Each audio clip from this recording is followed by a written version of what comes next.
were you aware that these kinds of things was happening on PornHub? On PornHub, I mean, these are things that we're not really, unfortunately, able to talk about because these are about ongoing litigation. In every Western democracy, it's constitutionally protected. It could not be outlawed, even if you wanted to. There is no way you're working there and you don't know this is out there. We are doing more than any other platform to keep it safe. Not going to make that mandatory, though. Who's they? U.S. government. Why not? We think they should. We think they should tomorrow. You think they should make it mandatory to opt in? But I see where you're trying to go. No, it's a good question. Wait a minute. Right Why question. are you worried, though? No, not worried. We're not worried at all. Are you a man of faith? I am a man of faith. Are you ever conflicted? What a ridiculously insecure method. And totally violating of the privacy of 130 million people a day. It's sounding confusing, Rob, what my ask is, because I feel like I'm delusional right now. Do you understand what I'm requesting? I do. If you did do that, your traffic will drop 90%, but go ahead. Come on, that's a I'm ludicrous, tell you in a that's minute, a ludicrous assessment that 90%. You'll see when I say this. Go ahead.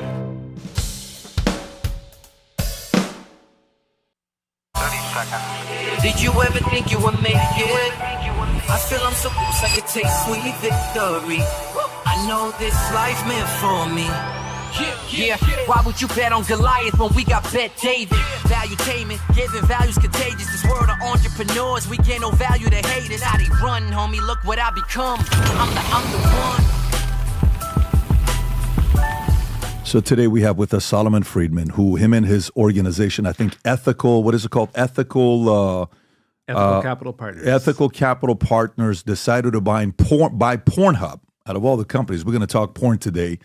And we also have somebody who's been with them since 2013, Alexandra, if I'm not mistaken, that's right. who's here to teach us how to work at a PornHub type of company while still having HR. I don't know how you do that. We're going to ask those questions as well.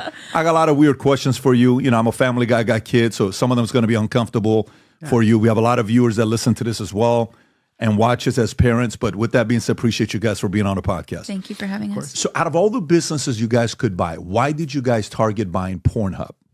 Yeah, so we saw an extraordinary opportunity. The fact that it's newsworthy or noteworthy that we've made the acquisition, that should tell you that this is a space that has not had mainstream investment, right? That it's a space, I always said, when we looked at the business, it's a business that's legal.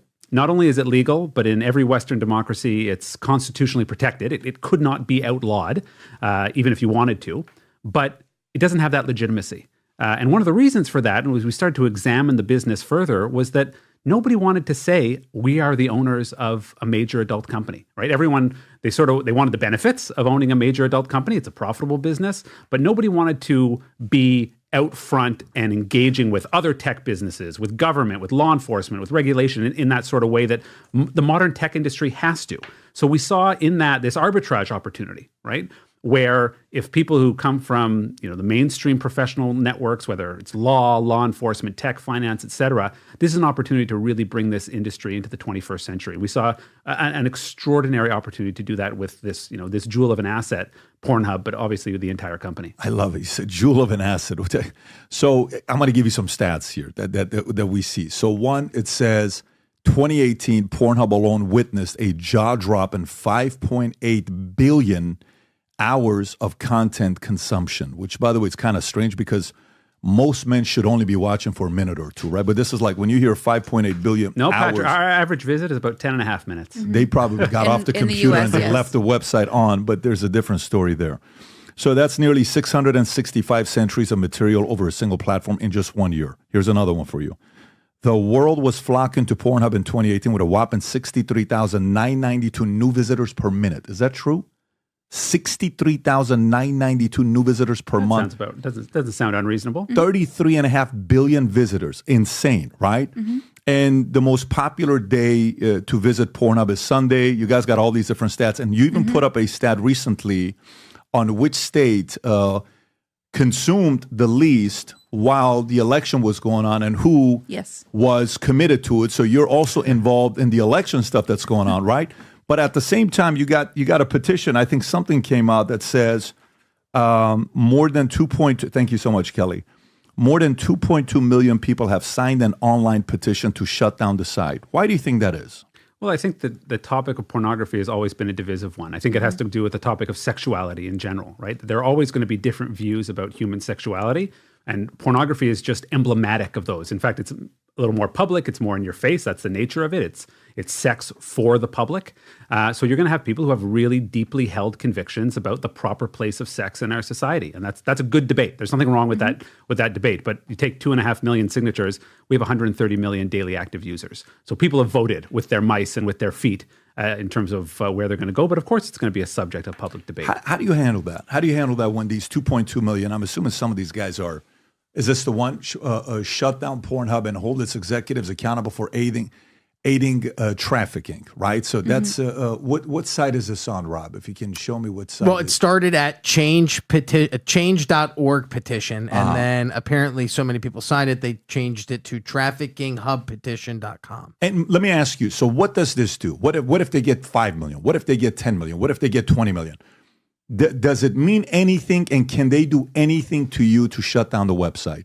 Well, I say this, I'll let Alex from the ALO perspective, the company itself. I'm obviously in the ownership group, but it's based on false premises, right? It's based on a conflation of consensual, legitimate sex work with trafficking, and even using that terminology, trafficking hub, what that does is it robs people of agency. We believe in self-determination. Individuals have the right to make free choices about their body and to monetize those choices as responsible adults on a safe platform. And yes, there will always be those who ideologically believe that is wrong, but we disagree, whether it's 2.5 million or however many signatures. But Alex has seen that for a decade plus, obviously. Unfortunately, that's exactly right. So there is this continuing conflation, and I think that it's really important to clarify the fact, right, that like sex trafficking and consensual sex work, they don't even exist on a spectrum. These are two very different things, right? Like we're talking about something that is against the law and putting people in a lot of danger. And then like what Saul was saying, it's people that are just trying to make a living and pay taxes, right? When we're talking about legal consensual sex work. So what we do at PornHub specifically is we offer a platform that is safe, that is leading in trust and safety, that is leading in compliance. And we offer a platform where people can do exactly that. They can express themselves. We're very big on freedom of expression. That's one of our core values as a brand. One of our core values is also consent. So we're very proud to have a platform where people can do exactly that. They can express themselves and they can monetize their legal work. Okay, so is there any underage porn on PornHub? No. Absolutely not. Zero. And how do you verify? Like, how do you know out of all the porn that's on PornHub that nobody that ever shot the video at the time was under 18 years old? Sure. So, yeah. We can both answer that one. Sure can. Go ahead, Alex. You go first. But I think it's really important that people understand that to upload content to PornHub, it's actually, it's quite difficult, and that's by design. It's not just like, okay, I can kind of like you do on Instagram or on social media where I have something on my phone, I just want to throw it up there for public consumption. It's quite the opposite. So in order to be able to upload anything to PornHub, you first have to become verified. So that means you have to go through a program where you have to scan an ID. You have to make sure that there's a likeness test that matches the ID of the person that's on there to the face that's of the uploader. Only once you've gone through that process and that's been verified by a third party that we use called Yoti, can you then get to the point where you're actually able to upload. And then again, there's a number of different checkpoints that a piece of content has to go through before it ever goes live. So these are things like verifying the consent and identity of every single person that appears in a scene. We then scan the content against a number of different databases that contain hashes. So to make sure that there's no known illegal content of any kind. So that could be... How do you know how old the person was in the porn when it was shot, at the time that it was shot? Because somebody could have give you the porn, and today I'm 19 years old, but when the girl shot it, she was 15 and a half.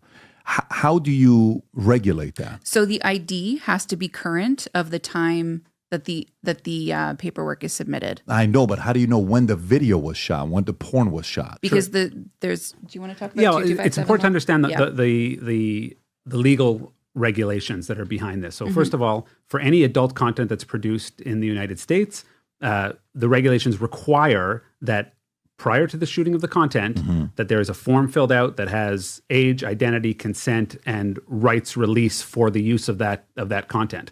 What many people don't know about PornHub is that all the content is moderated.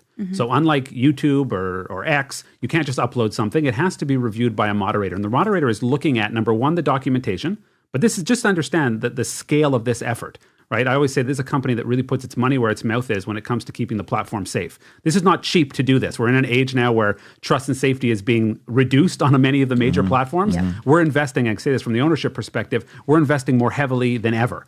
But how do you do that though? Like what I want to know is, and by the way, just so you know, I'm right now while I'm speaking to you, I'm looking at stories that's coming up. So like right now I just typed in, this is my first time ever going on this thing called Trafficking Hub after I saw that. I saw the 2.2 million people here based on what's on Wikipedia, right? So if I go over here, then a story comes up with New York Times, the children of PornHub, right? Okay, so I clicked on that. So this story right here, right? Can you zoom in, Rob? What's this story about that New York Times wrote?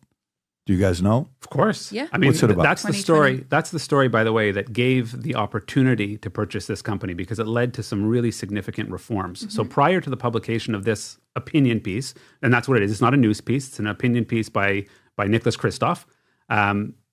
Pornhub did not require the ID for all uploaded content. Within weeks of the publication, this is well before we acquired the company, the company took a pretty dramatic step, which is it removed 8 million pieces of content where they didn't hold the ID for the uploader. So the rest of the industry, which continues on, by the way, doing exactly what was happening pre-2020, said, your site's going to die. Nobody is going to upload content if they have to provide their ID, where every single uploader has to provide ID. Right. And in fact, Pornhub transformed the user-generated content industry as a result of this and other challenges, which is, by the way, exactly what should happen in the tech industry. Problems should be identified. So like, I don't hold any grievance against the identification of problems and challenges. That's how you get better, right? And what happened, this is my description, it's only my opinion, is that you had the content creator revolution, which has changed the internet. Right. It collided with the adult entertainment industry. Neither were really ready for each other. So from the content side, the creators said, we're going to get eyeballs and monetization. The adult industry said, we're going to get content. And figuring out how those two go together with the kind of safeguards that we have now, that took time to happen. I think we really, as the system exists today, not historically, not a 2020 New York Times article, how it exists today on the ground is an example for the rest of the content creation industry to follow. So if you go a little lower, because I still want to figure this out. So go a little, is Sue and Visa, go up, Rob, let me see what it says. Is Sue and Visa the best way to shut down Pornhub? BO experts said that targeting credit card companies in a war against online sex trafficking, if pushed too far, can cause unintended harms. Go a little lower. The story that I still want to get to, zoom in right. Okay, second paragraph. The article denied firestorm protests and litigation that deeply impacted the online pornography industry. Survivors and anti-trafficking advocacy organization, many have ties to Christian right and anti-pornography efforts of the 1970s and 80s, gathered more than 2 million signatures. Okay, we just read that. And survivors of the anti-trafficking legal claims of Pornhub's parent company, MindGeek, seeking millions of dollars in damages, notably Serena Fleites, who was 13 years old when her ex-boyfriend uploaded a sexually explicit video on Pornhub, brought a novel trafficking lawsuit against Visa. She alleged that the credit card company, who's provided MindGeek its payment networks, knowingly monetize these images for profit. So, Alexander, you've been there since 2013, right? When you were there, were you aware that these kinds of things was happening on Pornhub?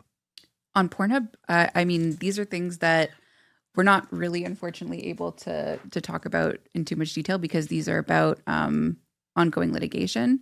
So what I'm able to comment on is limited. But so there's an active litigation going on right now. There's lawsuits that relate back to how the site used to be prior to the acquisition. And I'm asking you because you've been there since 2013. So I'm kind of glad you're here because how much have you noticed culturally the place changing? Because there is no way you're working there and you don't know this is out there, right? You would know if you're working there that this is out there. I mean, what I can tell you is that I've seen a tremendous evolution in Pornhub since I've been there. I've been there, like you said, since 2013 in very different capacities. Like when I started there, I was working in social media and customer service. So I can say that I'm, very proud to work for a company where I was able to grow in the way that I have up to an executive level today. But during that time, more importantly, like Saul said, there's been colossal evolution in the way not only the adult industry, moderates itself and how trust and safety has evolved, but also social media in general, right? Like this is a topic that we're really that we're dealing with as a larger society, right? Like, how do we keep online spaces safe? And I really do believe that we are pioneering a way that what that can look like in a very manageable and you look like you have a question. I do. You guys bought it in March of 2023, March 23rd, if I'm not mistaken. Mm-hmm. Okay. How many people from PornHub, employees and executives and directors and VPs who for sure knows at the time that these types of content was there have been fired? So in terms of major personnel changes, so prior to the acquisition, this is probably the biggest one, tells you about a difference in direction. Prior to the acquisition, a few months prior to the acquisition, the previous two owners who were owner-operators, they were the CEO and the COO, they departed the company. Okay? Change was required. The CEO and who else? And the COO. Right. They were also the minority shareholders of the company. Were they fired or they were bought and they just stepped away? They departed prior to the acquisition.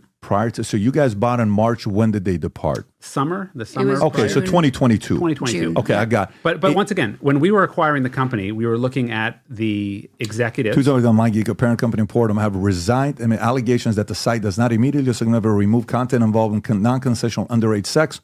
MindGeek confirmed the departures of CEO Ferris Antoon and CEO David Tassilo. Can you see what their background is, Rob? I'm just curious to know what their background was prior to doing this.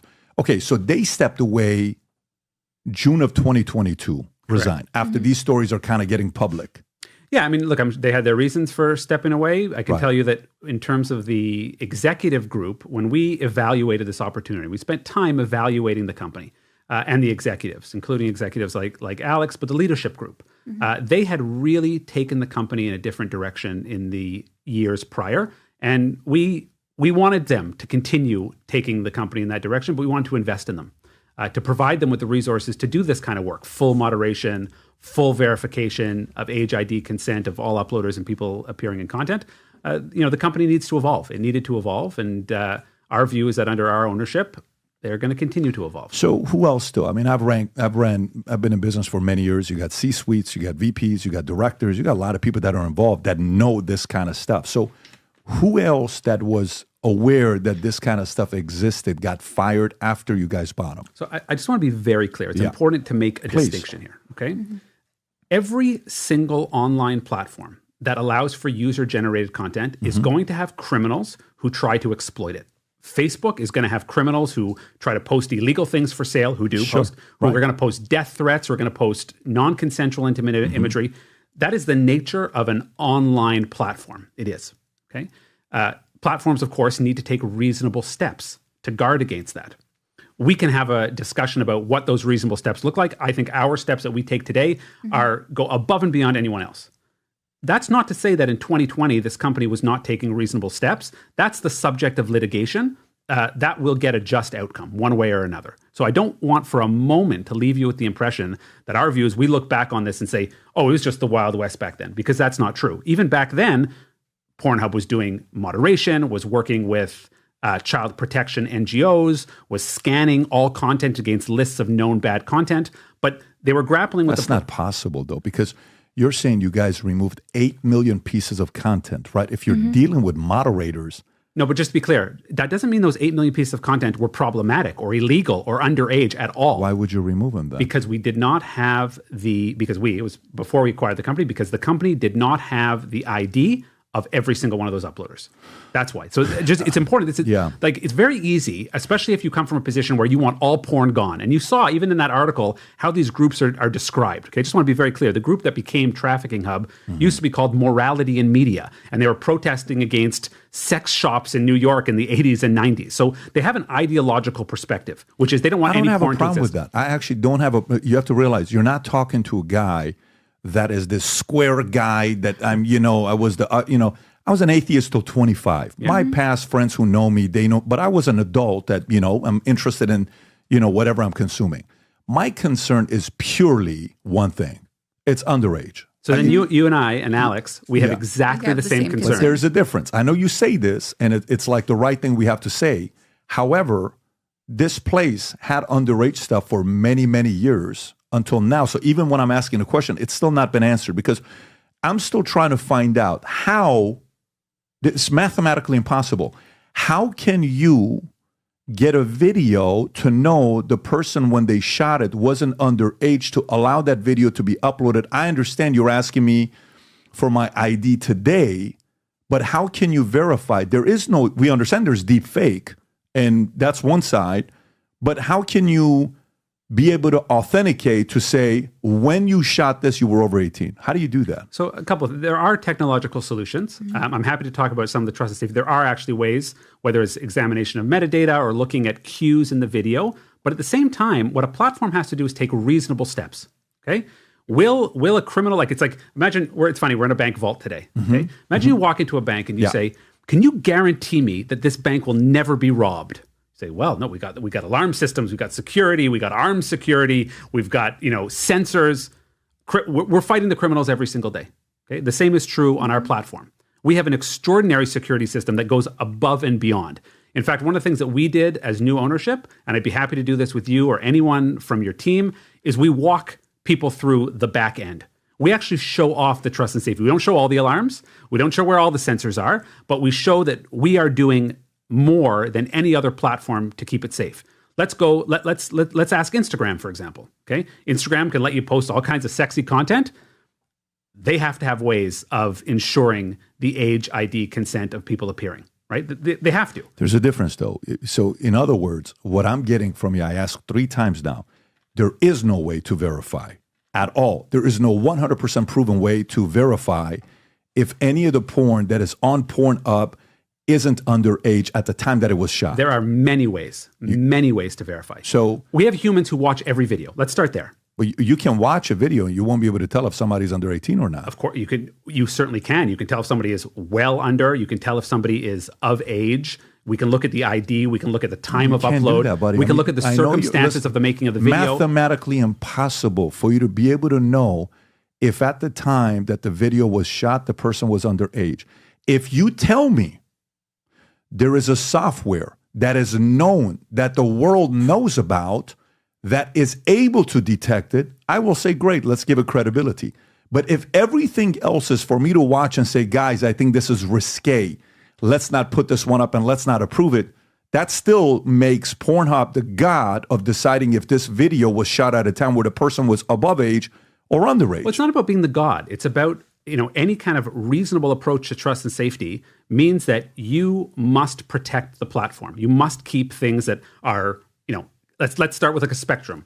Clearly unlawful, of course, those go. Then you have ones where we identify risk characteristics, we ask for additional documentation. That's something we do all the time. If there are suspicious circumstances about video or ID or documentation, we ask for further documentation. We hold material, we remove material, right? Because as a platform, we have to take reasonable steps. The other side that we haven't discussed here at all, which is essential and very, very different from what was characterized in that New York Times article, is our policy now with respect to removal, which is we have a takedown first, ask questions later approach. Anyone who identifies I'm in this material and either I was not of age or it's non-consensual, we take it down immediately. Which Facebook doesn't do, which Instagram doesn't do. Okay. So this idea of holding porn to an impossible standard, I reject that premise. Well, first of all, you have to realize I'm literally trying to think from compliance standpoint, from a guy who's been in the financial industry since the day before 9/11, build an insurance agency with 60,000 agents, dealing with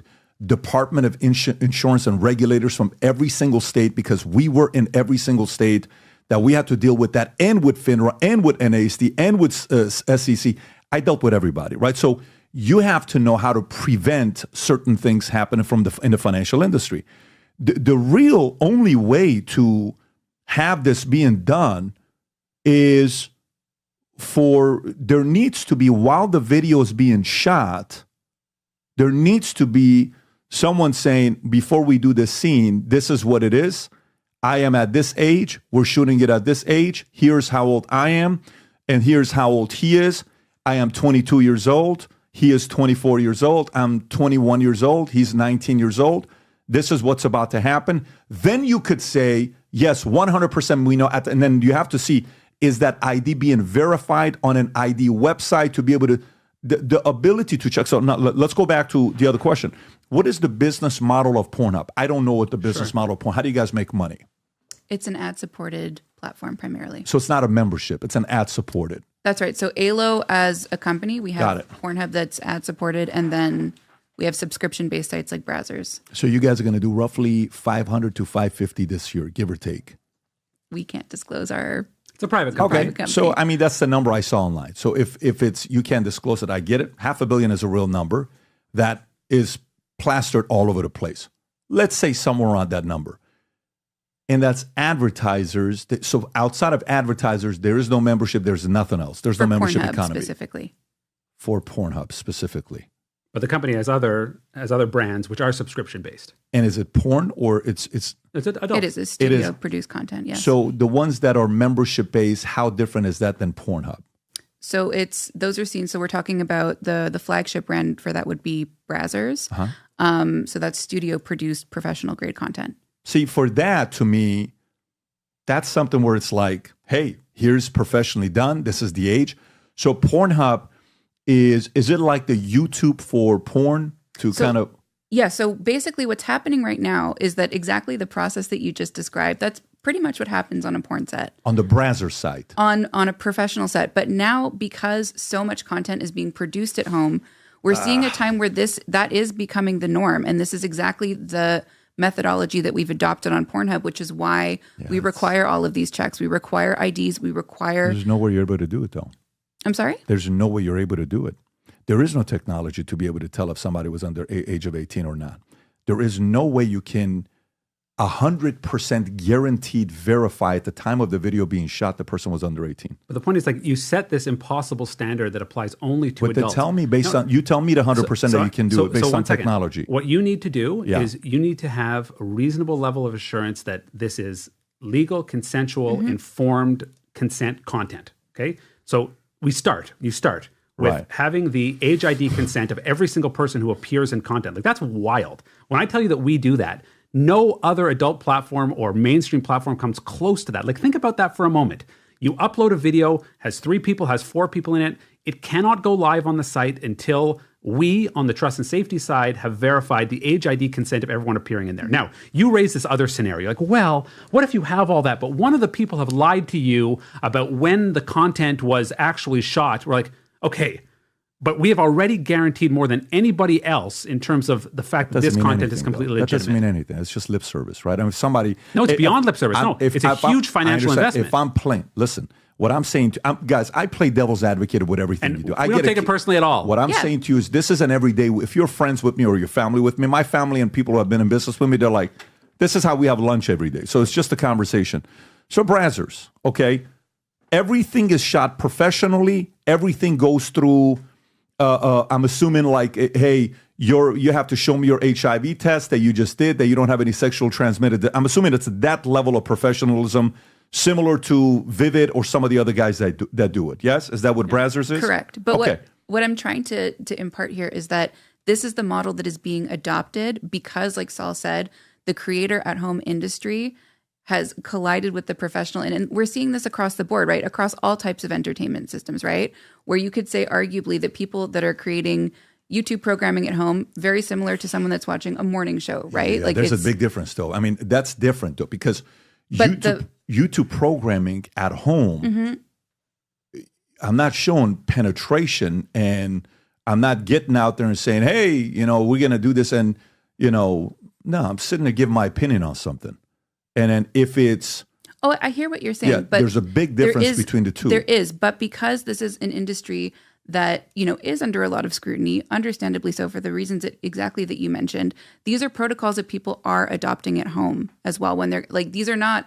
I think it's really important to get away from the idea that it's just someone with like a webcam that wants to, throw something up. So what is the process for me to upload a porn video on PornHub? What's the step-by-step process? We'll start with, you need to verify your age and ID as the uploader. So how do you do that? Okay, so we use first a third-party provider, then we verify it with a moderator. So that involves 3 things. Number 1, a scan of real government ID from your country of origin. Okay. That's verified It can't be a screen cap, Sure. can't be whatever, compliance measures like Right. used by banks, insurance companies, governments around the world. Got it. Then a biometric scan of the face that requires movement to create what's called a photogrammetric measurement to make sure you're a real 3D human being and not a picture. Okay. Then a comparison between those two done by the software compares the face that's been verified as being real with the government ID, and then a match between the two. That gets you level 1. If you pass all of that, you then get handed off to our in-house moderation. So we don't, unlike most social media companies, we don't outsource any moderation. We have a full-time staff working, verifying identities and moderating content. That moderator has to review that, ensure that you haven't been previously banned, which we would know because we hold ID, obviously. Ensure that you are who you say you are, that you're not from a country that raises flags, that all of this has been verified. Now you are eligible to attempt to upload content, not to upload. Okay. How long is that process? To get approved, it takes between 24 to 72 hours. So I could have a video up within 24 No, we're not there No, yet. We're No. just talking about to get approved, so you're at a status where you're even able to upload. How long after that can I upload a video? Depends on the content. So the next thing you do, once we've verified the identity, Yeah. you can then submit content for review, not upload. There is no auto upload. It cannot happen. Okay. That content, so let's say you submit a video. Yeah. First of all, if it's more than just you in it, we need the same age, ID, consent for everybody appearing in the video. Okay. Then we run it through automated processes. So we use, I think now, about 13 automated tools. We work with any organization, government, who will give us a list of content that they have flagged as being problematic so we can scan all the content against it. We have our own in-house tools. Another reason we made this acquisition was because of the tools that the company's developed of content fingerprinting, identification, and tagging. Okay? A very interesting area that Sure. we wanted to be part of. If it passes all of those checks, it then goes to a human moderator for review. A real live person who is trained to review content, not just for age, ID, consent, but we have many, many rules. 100% of the videos is watched by somebody. 100% of the videos is watched How by many someone. people work at PornHub right now, full time? About 1,500 employees. 1,500 employees. Yeah. Got it. And how many videos are uploaded daily on PornHub? Submitted for upload. No. I'm talking get to the point that somebody has to watch for upload. It's a couple thousand. Couple thousand. Yeah. And the average video is how long? It varies, but But I see where you're trying to go. No, it's a good. Wait a it's minute. the right Why question. are you worried though? No, not worried. We're No, not worried So at all. how long does it, if it's 2,000 videos Yeah. that somebody has to watch, what is the average length of a video on PornHub? Say between 5-10 minutes. Okay, let's say 10 minutes. Let's Yeah. do some math. For sure. So if we do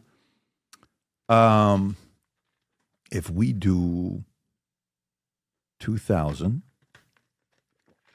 times 10 is 20,000, right? Minutes. Yeah, I did 2,000 Yeah. videos times 10 minutes. Yep. Okay. How big is the department that monitors this? So it varies, but hundreds. Okay. Right. Got Obviously, it. one of the things we change depending on how many videos are in a queue, what our needs are. Right. And you guys watch 100% of the video. 100% of the video. Now, just to be In very addition clear. to an AI transcript of the audio that's Exactly. happening in the video. So the important thing, that's why I kind of was preemptive as I'm a far math as guy. I'm just trying to do the super math. fair. Because, yeah. But the thing is, it doesn't matter if there's 1 million videos Yeah. or 5 videos. The important thing to sort of take away from this is that a video will not go live until it has been reviewed by a human. So that means if that video has to sit in a queue, we're not just trying to crank it out there to make people happy. We keep it in the queue until it has been reviewed. So that means, of course, we go through periods where there's backlogs, and sometimes creators get frustrated with us because they say, I put all this work into a video. It's been 3-4 days. Why isn't it live? And we understand that frustration, but we don't make exceptions. We have to wait until it has the chance to be human moderated What's the before it to go fastest live. somebody uploads a video that'll upload? There's no, I can't really give a number on that because it Can really it happen same day? very rarely. Very rarely. But also it depends, Okay. like if it's a 25-second clip, Yeah. just, one individual showing themselves and what they're up to, that's an easy one, right? Like that's If there's quick. and it's one person and there's not co-performers, because that's the thing. It's like we need the paperwork and the IDs and consent for everybody. So I think, and where your mind goes, which is where my mind went when I learned about this, is Yeah. this is an enormous scale, right? So one of the reasons you want to talk about, go back to your first question, why do we acquire this company? Okay, because they have developed processes both on the human side, but also on the software that we think the rest of the internet is going to need. Yeah. That we are 3 years ahead of where social media has to be. And we are looking forward to not just setting an example. It's different than you, though. That's a very different, like, but okay, let me. So actually, it's not so different. The problems might be a little different, but whether it's threats to violence or incitement or hate speech, there are always going to be material that as a society we've decided are just unacceptable. Okay? So, for example, if you go on a Rob, can you type in the Wikipedia, child pornography laws, right? If you go on here, Supreme Court of the United States has found child pornography outside of the protections of First Amendment of the United States. So child pornography is outside of U.S. Jurisdiction. Federal sentencing guidelines on child pornography. Okay. U.S. laws distinguish between pornography and images of actual minor realistic images that are not actually non-realistic images. The latter two categories. Child pornography first became illegal, strange to say this, the year I was born, 1978. I'm surprised it wasn't before that. With the enactment of the Protection of Children Against Sexual Exploitation of 1977, before the law of 1978, child pornography was illegal in only 2 states. The 1978 law was subsequently strengthened in 1984 with the passage of the Child Protection Act. It was a goal of the Reagan administration to crack down on child pornography, with then President Reagan stating the following in 1987, the administration is putting the purveyors of illegal obscenity and child pornography on notice. Your industry's days are numbered. Okay. For example, is there a website that's doing a petition to shut down OnlyFans? I'm sure there's hundreds. Is there what's the most signatures OnlyFans got? The only reason I say this is because I think OnlyFans, total users on OnlyFans, what is the total numbers on you? Holy shit, you said 130 million with you guys, right? So watch this. This is the comparison. OnlyFans has got 238 million users, okay? Generates a yearly revenue of $2.5 billion. Mm-hmm. And Black China, don't know who that is, was the highest paid OnlyFans creator in 2023, earning approximately, 20 million monthly with a subscription price, $19.99. OnlyFans has a monthly. Are you considering a career change? I'm seeing it on your face here. No. But you know what the difference is? Here's what the difference is. The OnlyFans process is what? Is 18 and up, right? It's you're 18 and up, you want to do it. And there is no millions of petitions to want to shut down OnlyFans. But there's 2.5 million people that want to shut down. I'll just we got to cut to this. Give me both of them. We got to cut to this, okay? Because the problems that the creator industry faces, OnlyFans faces as strong. Every question that we can talk about, every moderation issue, the difference is that our trust and safety staff reviews every single piece of content. That doesn't happen on OnlyFans. It just doesn't. That is not their process. We are also exclusively 18 plus. Now, the difference is... Who's the girl that had to wait till she was 18 to get on OnlyFans? What was the girl's name, Rob? We talked about it on the podcast. Bad Barbie? I think Bad Baby. Bad Baby. Okay, so Bad Baby, BHABIE, right? Mm-hmm. So Bad Baby had to wait till she's 18, OnlyFans. She made what? $1 million on day one on OnlyFans, but she had to wait till she's 18, okay? So one could say, look, she's made $57 million since 21. She's above 18 years old. Mm-hmm. So my only concern with PornHub in this sense is underage. That's the difference why maybe there's not 2.5 million people trying to shut down PornHub versus trying to shut down 2.5 million trying to shut down PornHub versus OnlyFans. Go toe-to-toe when it comes to trust and safety between us and OnlyFans. In fact, just so you understand, these are issues that are discussed in the industry. I've been on panels. No, I don't want to finish. Yeah. I've been on panels at law enforcement conferences, invited to speak me and OnlyFans and talk about our processes. We're very proud of them, right? And we are second to none when it comes to the resources we put into ensuring age ID and consent. Since you guys bought them? We wouldn't have bought the company otherwise. All I can speak to is the company from March 2023, that system we look like, that we acquired. We bought that. So we didn't buy anything in the past. Let me show you a clip. Rob. This is June of 2023. Yep. This is 3 months after you bought them, right? Yep. This is production coordinator Sylvain Fernandez from MindGeek ALO. Rob, go ahead and play this clip. So it gives some educational aspects. So go ahead, Rob. To get on, what do you have to do? get on Pornhub? What do you have to do? Probably not much, yeah. How easy is it for like an underage person to view the site? Go to the site. Let's say you're 12 years old, you're still figuring out your sexuality, maybe even your gender. Wouldn't it be helpful to see, not a celebration, but just like maybe a normalization of something that you think is what you want, you know? Probably helps a lot. Let's say I was 12 and I saw like trans angels, I saw all these different sites. It would help me figure out what I do like and what I don't like.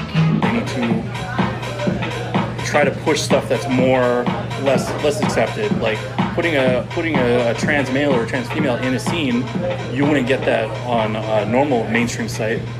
So test it out. See if you get a bigger audience with it.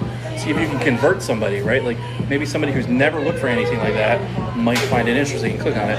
Same thing for bi stuff, same thing for gay. If you've seen our previous Undercover releases, you may be familiar with Mike Farley, the current PornHub product manager who became one of PornHub's first employees over 10 years ago, and Dylan Rice, the senior scriptwriter for PornHub's parent company, MindGeek, now rebranding as ALO, who has written scripts for MindGeek's porn sites and advertisements for over 5 years. Today, meet Sil Fernandez. Fernandez is a production coordinator for some of MindGeek's plethora of porn sites. This is James O'Keefe or somebody else? Is this James O'Keefe or somebody else? Somebody else. Okay. While states are currently enacting laws to require IDs to prevent children from entering porn sites, these three men talked to our undercover reporter about children viewing pornography on MindGeek sites, including PornHub and transangelsinmen.com, which are MindGeek sites featuring studio-produced transgender and gay-focused pornography. How easy is it for like an underage person to view the site?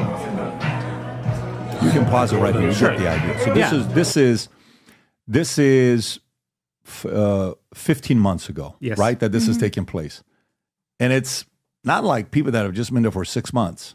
It's a guy that was there for, he was a product developer or whatever his name was, the main guy.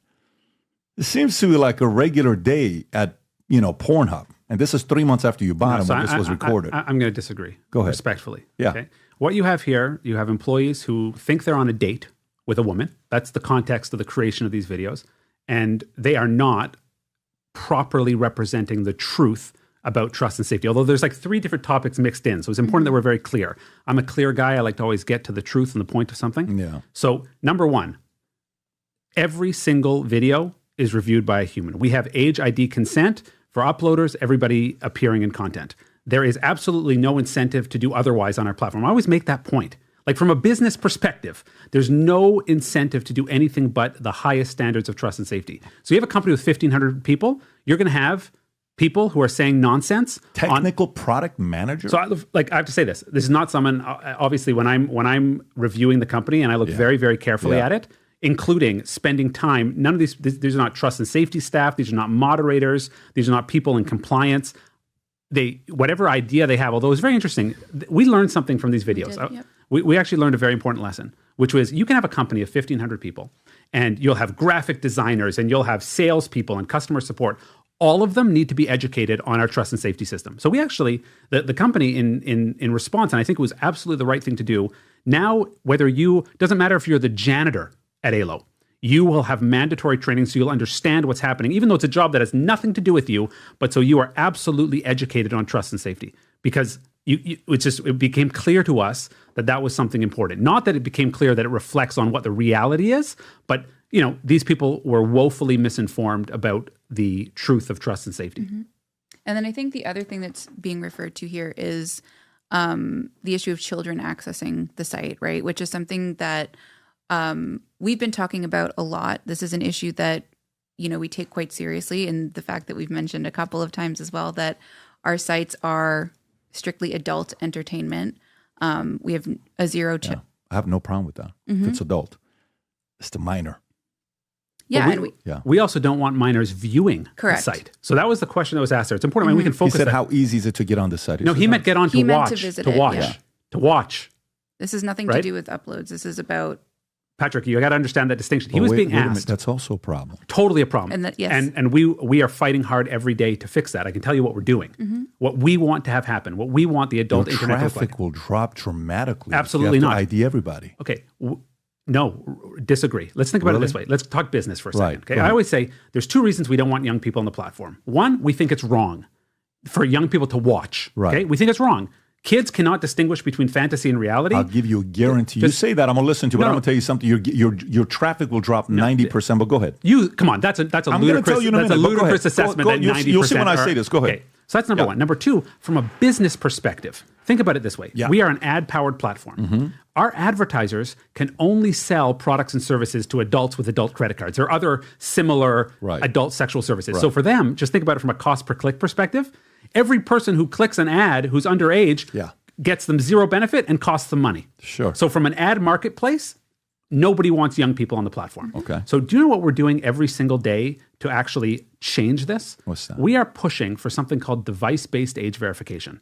We want it to be the law that every single operating system, Google, Apple, Microsoft, by default blocks adult. I want to think about that for a second.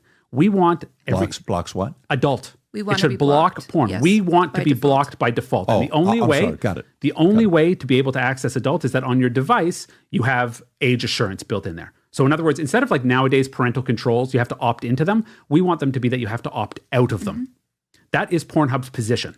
We want to be blocked by default because we don't want a single minor to be able to access the site. Now, at the same time, we totally reject this idea that you're going to hold up your ID and give it to every porn site on the internet.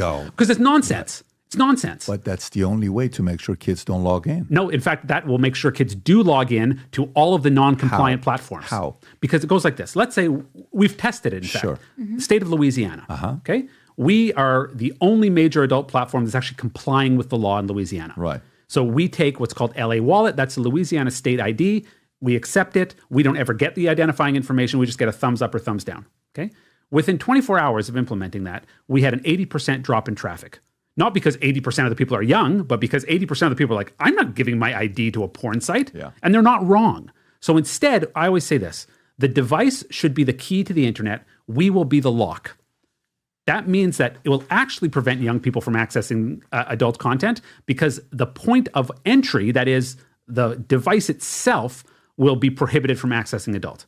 And we are pushing for that at the state level, at the federal level. I'll give you the counter to it. I'm not a lawyer, but I like to argue and debate because it's fun to do, right? Sure is.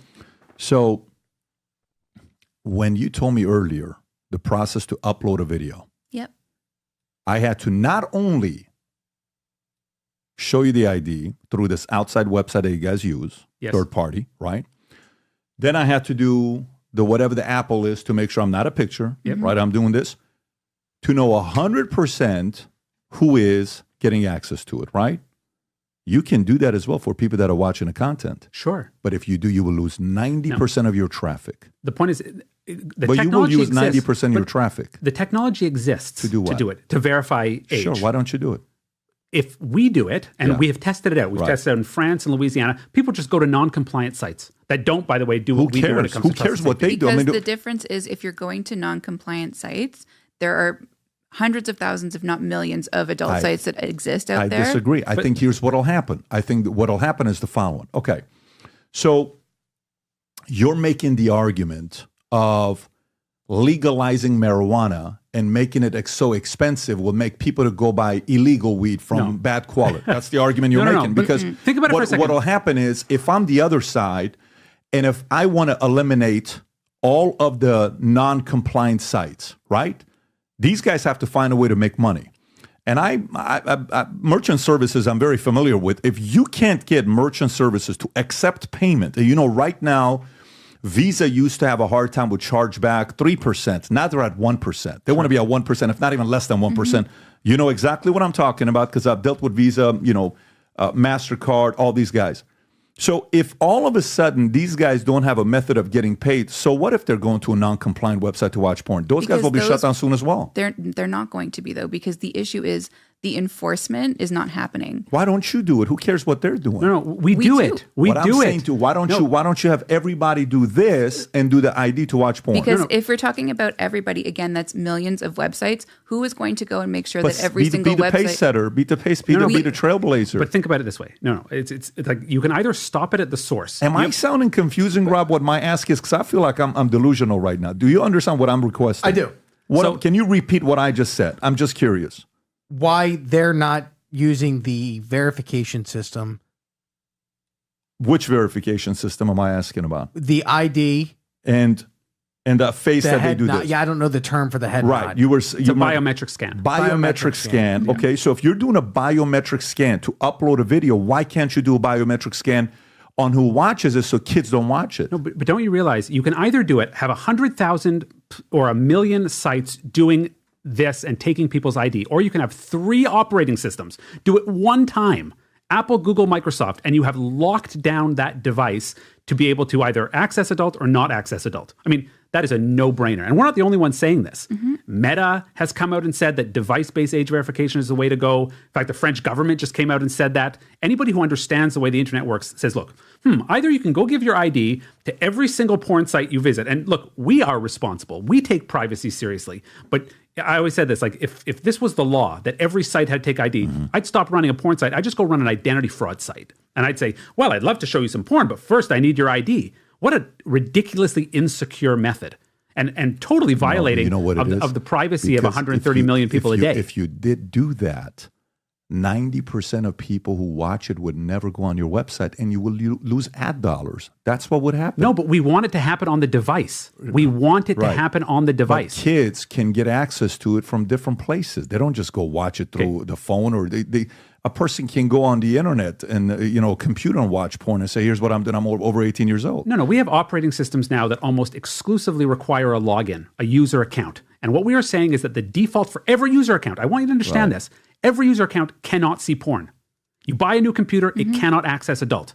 It's important that you understand that. You update your iPhone to the new version, like that. It can't access adult until you verify on that device with all your other secure tokens, your credit card, your health information, and then that becomes your key to the adult internet. Like, this is obvious. Of course that's the way to do it from one device to be the key to all, as opposed to tell every platform, randomporn.com, to take people's ID. Your impression is that if you do that, it prevents what? Kids from watching porn? Yes. Yes. First, so why do you then do the verification of when people upload videos, their face and their ID? Because go ahead. These are people that are monetizing their content with us. These are people that are business people that are uploading adult content to our site. Yeah. And for that reason, it's of course important that we're verifying the consent and identity of those people. It's very different than a private citizen trying to watch content. If you were to do the same standard to people that are watching porn so kids wouldn't do it, what percentage of your viewership would drop? It's interesting. That exact question was considered in Texas when we challenged the constitutionality of this law.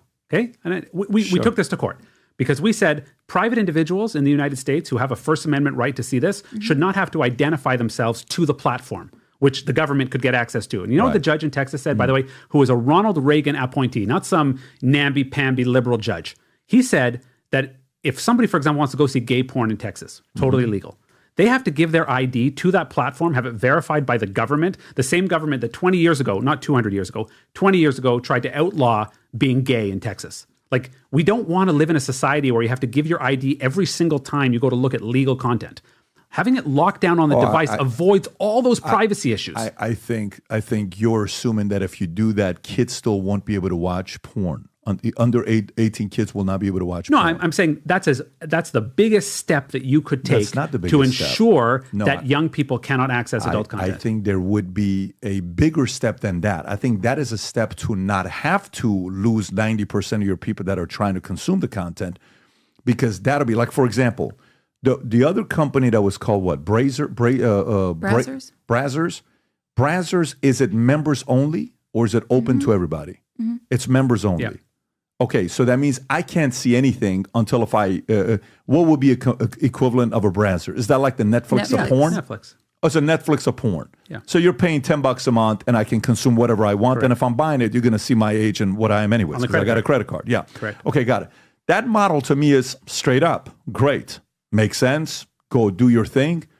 But it's different if somebody just can come on PornHub, log on, watch whatever they want, and they're 12, 13 years old. Which is why having device-based age verification, people have individual devices, they have individual user accounts, it would lock it down by default. Like this, and the funny thing is, this has very little to do with porn. Porn's the example here. But we need to secure the internet. Both we need to secure adult spaces from kids coming in, but here's the real revolution.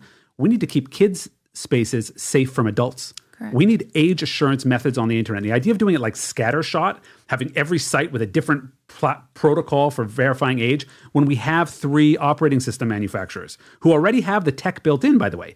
Apple will let you store your IDs and use them for all sorts of purposes. It already has it into your device. So the device would just become the key to all the spaces that we want to be age segregated. Has that already started or not yet? Oh, it's happening. It is absolutely happening. We're pushing for it every day. When you're saying it's happening right now, what are you saying? You're saying that right now, kids are not consuming content and porn on No, Pornhub. what I mean is the tech exists. The tech has been built. Google has their version, Apple has their version, and Microsoft has Who's their versions. using it right now? But they're not mandatory. That's the difference. They're opt-in. Parents have to turn them on. And I say this, right? Like I look at my kids' Family Link on Google. How does Family Link really know how old my kids are? Because it's opt-in. Yeah. If it was opt-out, that means I would have to have ID. They're not going to make that mandatory, though. Who's they? U.S. government. Why not? We think they should. We think they should tomorrow. You think they should make it mandatory to opt in? That adult content cannot be accessed on any device unless the age assurance has been satisfied. Who's pushing that? Who's pushing that today? So it's actually interesting. If you would have asked me 8 months ago, I would have said, we're the only ones. That's changed because now the other social media companies, this is where we share the same issues. You know, Mark Zuckerberg goes in front of Congress and gets lambasted with, you know, Instagram's trust and safety. They're coming around to, we do need to keep kids out of these spaces or to have different degrees of access. The only way to do that is with age assurance. And the only way to do age assurance properly is at the device-based level.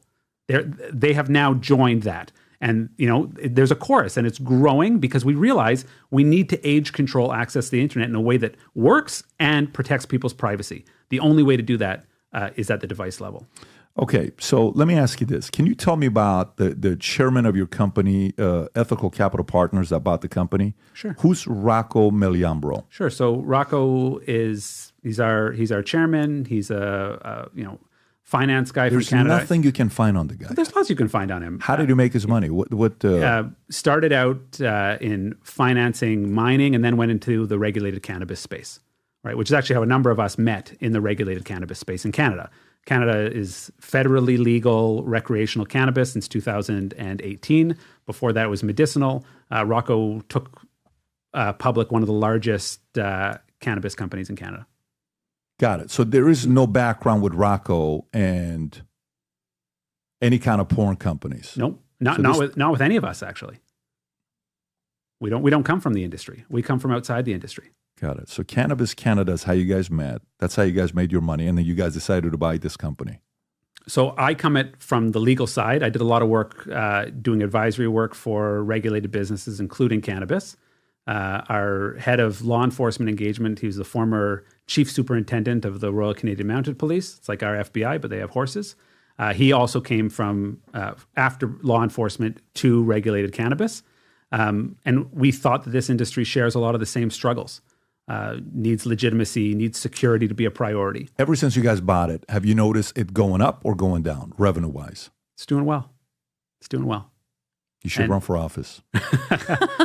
You're in the wrong business. You should run for office, man. Your answers are very good. But the only reason I asked that question is because, and maybe I'll answer it in this way. If your revenues are down, that means you're doing something right. You know what? It's interesting. I disagree. To me, and we have this discussion. We had this discussion in the acquisition phase, and when we talk to the executives. I get why the people that are there will agree with me, and I get why you would disagree with me because let me explain why. Because they're going to be like, well, look, you guys came and became a pain in the ass and all this regulation back in the Wild West days. You know, we could do everything and anything, and now you're saying we can't do this. That's why we're down 42%. But this is also why we're being more transparent than ever. Because what you're talking if you're down, about, that means you're doing something right. What we're talking about also is we've introduced what could be called friction, right, to the upload process. So when you're talking about content creators who are business people that are using our platforms to monetize their content, like I said earlier when we were chatting, it's hard, right, to get content up onto PornHub. And part of the work that I'm doing is going out and speaking with people and listening to their grievances on that front. And sometimes those are uncomfortable conversations where they're saying like, you know, it does take me a couple of days to get my content up there. You know, it is taking me more time to go through the process of getting all this paperwork up there. But these are things that we are not able to negotiate on because we just can't we can't take steps backward on that front. But there's two business cases to be made here, okay? Because that's how I look at it from the ownership perspective. Number one, people want to go to a platform where, and I think it's true in sex more than anywhere else, where they have this assurance that what I saw is okay. In other words, it's legal, it's consensual, it's voluntary. So we want to provide that platform where people are as sure as anyone can possibly be. That's business case number one. Yeah. Business case number two is we want to take the processes and the software we've developed here and to deploy them outside of adult. Like, that's actually the opportunity in this business, is to look at an industry that has made tremendous strides, but that is applicable to many other adjacent industries. Right? You know, I always say, this is our first investment. It's not our last investment, because we see a lot to do. So you're going to get into more porn sites? No, that's why. That's interesting. You know, I don't know if we could get into more. I don't know if there are more. You got a family, you got kids? Yeah. How old are your kids? Sure. So I've got two 19-year-olds and a 16-year-old. How you talk to them that you guys run this? First of all, I don't run it. I'm very proud of the people who do. We bought it. Yeah. There's a difference. I mean, but Patrick, before I did this acquisition, I sat down with them and I laid out the plan. I said, this is what I want to do. This is what my interest is. And obviously, I wear the compliance hat in the ownership group. I want to raise the standards here. I want to invest in trust and safety. I want to keep kids off the platform from viewing it. And you know what's funny? My kids have been raised by a criminal defense lawyer. That was my first career, 15 years in criminal defense. And my daughter said to me, she said, hold on, you defend people who are legitimately doing wrong things. You do that as a defense lawyer. You know, my kids know why I do that. They understand probably more about the criminal justice system than most. And here you have a company that wants to get it right, that wants to improve. Why wouldn't you do this? Like, it was just a no-brainer. Maybe the wisdom of the young there. Every family has a different dynamic, but I will tell you this.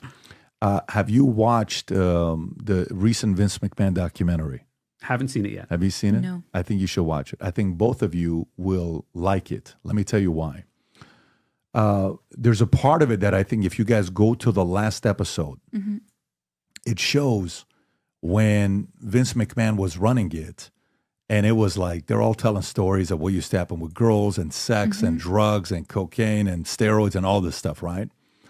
And obviously Vince being the promoter that he is, you know, some call him the greatest promoter of all time. And then it ends with them Endeavor buying him out and changing the culture to what it was once like, okay? And Triple H runs it with his daughter because he had to step aside for many different reasons, legal issues. I don't know if you're following the story closely or not. And now that Triple H runs it and his wife, that's his daughter, I think they said they had the big, Rob, did they say the biggest WrestleMania ever, or they had the biggest? This year was the biggest one. Biggest WrestleMania ever, because they cleaned house with a lot of the old ways of doing business. So for me, I have a very big, like when people tell me about OnlyFans, a guy asked me a question the other day. Who was it? Steiny that asked me the question on Nelk Boys, Rob. He's like, hey, what would you do if your daughter at 21 years old wants to get on OnlyFans? And I said, if she wants to get on OnlyFans, I did a bad job raising my daughter, if that's what she wants to do. But there's nothing I can do about it. You know, she's an adult. She has a choice to make, right? What are you going to do? Sit there and say, hey, I'm going to give you a papao and let's go. You're not going to get ice cream anymore. You can do whatever you want to do with yourself when you're above 18 years old. You do your best to raise your family in ways where they make decisions, you know, certain decisions when they're above 18. I worked at Chatsworth Valley Total Fitness. You know what Chatsworth was known for decades? 80% of the porn in America was produced in Chatsworth. You know what percentage of our members at Bally's were porn stars? You know how I know that? Every other day I got a job offer. You would look like a good porn star. You ever thought about getting into the industry? Wow, that's not a compliment. Every other day they're like, I can see you as, I'm like, is that like a, what do you mean? It's like, well, we pay very well. I'm like, dude, I'm good, man. So I come home. That's what I used to look like. Look at that right there. That's this guy. No, not that one. The one to the left looks like a porn star. Look at that. I think they all look like porn stars. But anyways, but the point being is the fact that there is a difference between you want to do your thing, you're above 18 years old. You want to mess with kids? I have a problem with that. And we can find a way to be responsible with 100%. That in the best possible way, it is what it is. Go ahead. I agree. So we are actually really involved in, because like you said, right, people more and more, the sort of the barrier to entry to the adult industry is much different than it was, say, 20 years ago, right? Where it used to be You get an agent and then they book you and it's professional scenes. And now because of platforms like ours or platforms like OnlyFans, people are able to be independent creators at home. And we're not blind to the fact that, there are certainly risks that come along with that. Like we're never going to say that, it's all sunshines and rainbows in the adult industry. There certainly are, much like any industry, there are people that could take advantage of folks. And so that's why we're partnering with people in the child protection space. We're also partnering with people in the anti-trafficking space. We work very closely with a group called the Cupcake Girls, and we're actually creating educational content for people specifically that are thinking about getting into the industry or that are new to the industry on things to look out for. So how you can do this work as safely as possible and avoid these kinds of situations. We support the anti-trafficking work that they do because we're not trying to put our head in the sand here, right? Like these are things that do happen, that do exist, and we do take it quite seriously as a part of our responsibility as leaders in the industry to make sure that we're helping people do their work as safely as possible. You know what that reminds me of? You ever Tell seen me. that? And I'm not trying to be funny, but I am because it makes me laugh every time. Sure. Rob, what is that commercial? I don't know which CEO it is. Is it Harrah's or, casino? He says, look, if you are finding yourself at the casino, you're gambling too much, please step away and call this 1-800 gambling hotline, right? I mean, it's a good thing to do to be a part of it. This is a very risque industry you're a part of. You guys know that. It's not like a industry you are that I don't know how you say you're positively changing people's lives. Like it wouldn't be like, oh my God, we are positively changing people's lives on a daily basis. It's purely a business. It's for profit. If you do it following the certain guidelines and the laws in the state what they state, there's ways to make money with this legally. But it's not a do you feel like the company that you get, like for example, let's just say if you work at Apple, right? We're thinking different and we're making the world and right? You're working at Walmart and here's what we're going to do with serving people. Working at this restaurant. Sorry, Walmart is going to be given as our number one ethical company example. Sam Walton. I'm talking when Sam Walton ran it. It was like, we're going to serve our people right today in restaurant. We're going to do this. There's visions like we're correcting injustice. Does it bother you at all? And if you do, how do you guys sell the dream to employees? Like, is there a way of selling the dream to employees where they feel like, man, we are really changing people's lives? I mean, do you have that feeling? I would disagree with you, yes, because what's important to remember is that content creators are business owners, right? Each single person that has an OnlyFans or each single person that is uploading content to PornHub for the purposes of monetizing their content, these are independent businesses. Right. So these are people whose lives are changing, in some cases drastically, because of the money that they're making that way. So yeah, it's helping people to feed their families in some cases. It's helping people to stay sheltered. It's helping people to, pay for school, whatever it is. It does change people's lives. And on my side, when I look at it from the ownership level, the compliance level, what we have put into place, it's not just for us. This is important. Like we talked about, everyone should feel good doing the work they're doing. It's very hard to work hard if you're not really feeling that it's meaningful work. And money is this well, is a pretty limited motivator, right? To really get the best out of people. Money doesn't cut it. Okay. I'll tell you what happens inside when I talk to the trust and safety folks. We publish, for example, twice a year transparency report where we set out everything we're doing so others can copy it. Let that sink in. So others can copy what we are doing on the platform. So to me, I was like, what's a success? The success is if what we are doing, the example we're setting, becomes the standard, becomes the regulation, right? Then you have a safer internet. Are you a man of faith? I am a man of faith. You would say you are? Yeah. Are you ever conflicted? I think that the work we are doing in an industry, whether you like it or not, right? And we happen to we like the people we work with. We like the industry, okay? It will exist.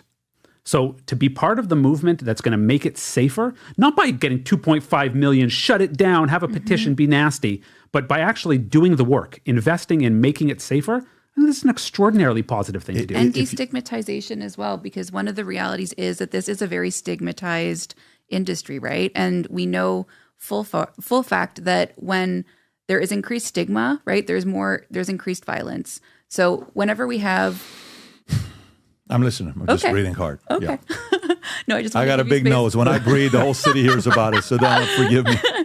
No, but it's true. And so that's why, that is why we're public. And that is why Saul and I are very proud to be transparent and represent the company that we work for and the industry that we're in, because the more that we're able to destigmatize it, the less harm truly will come, hopefully, eventually to people in our industry. Let me tell you about a project that we've been working on for 2 years that is now live and running that tells you about the values of this company. Yeah. Okay? We have what's called a banned word service. So that's 50,000 terms that are banned. You can't search for them. You can't tag content. You can't use it in comments that are basically represent illegal activity. Okay? So we made a decision as a company that when you search for one of those terms, first of all, it's not like Instagram where it says show results anyway. You remember that controversy? We've decided that it shouldn't redirect you to even legal content. Obviously, you're not going to find that content, but it shouldn't redirect you to legal content because we don't want to make a penny off somebody searching for an illegal term. But that's number one. Let's go to 2 and 3. We have a warning that what you're looking for is illegal. Okay? This content, you're not going to find it, but it's illegal. Yeah. And here's number 3. We have partnered with NGOs in every jurisdiction that will have us, including Canada, the United States. Try this out yourself. Go on PornHub and put in the search word underage. You will see we have linked up with organizations that try to, people who are looking for this material, deter them, get them help. Because it would be very easy for us to just turn a blind eye and say, well, they're never going to find that material on our site, so, just have nothing. Our work's done. And our work's done. But it's not. We take it the extra step. So we've partnered in Canada, where we're from, in the United States here, where people can actually get help who are looking for illegal material. And that means, so I said, what's the meaning of that? Imagine those people get the help they need, and that saves a child from a lifetime of victimization. Now, is that a porn site's job? No, it's not. But we have these eyeballs. And if we know people are making these searches, even though they're not going to find anything, that is something that we can do to make a positive impact. I want to get your reaction to this. So this says Solomon Friedman, a rabbi overseeing PornHub, right? What a great way to go. I'm just saying, that's what it says here. There's already falsehoods in that number 1, right? Which one is a falsehood? The rabbi part? Well, I was educated as a rabbi. I never practiced as a rabbi. It's part of my education. Are you Jewish or Jewish? What do you think? Solomon Friedman, this face, do you think I'm Jewish or Jewish? No, meaning, what I mean is do you practice or are you just like this? Are you like fully committed to all the... I always say this. I'm going to Can I take you to dinner every night of the year and we're going to be fine, or do you take some days off? I'm going to keep practicing until I get good at it. Okay, so there's this guy that I want to show you this. I want to see what you're going to say to it. I mean, it's not like I am sure you're going to take some shots at him. It's okay. It won't hurt my feelings. I've read lots of nonsense. I'm sure it's not going to. You're not going to. So, not this guy, Rob. There's the other clip. There's a clip, I think, that let me see which one it is. Let me see this here, Rob. There's one that you guys showed me earlier, Shmuley, and I'm sure you know who Shmuley is, right? I know who Shmuley is. So Shmuley has a clip that, Rob, you guys showed me with, what's his name? With Brandon. Do you know which one I'm talking about or no? Yeah, let me find it right now. Yeah, you guys texted it. I think, let me see where this is. By the way, just so you know, I don't want to make you guys uncomfortable. It's not porn. We're not going to sit here. Oh, thank God. I was worried we'd sit here, we're going to watch porn. We can on the business side, we're going to watch it, but we're not going to sit here and judge. What do you think about this clip? You think this is, here, Rob, let me send it to you. I just found it. I want to get your reaction to this to see what you're going to say. If you have it, great. If you don't, this is the one I'm sending to you. One? I have. Okay. Do you know which one it is? I think so. All right.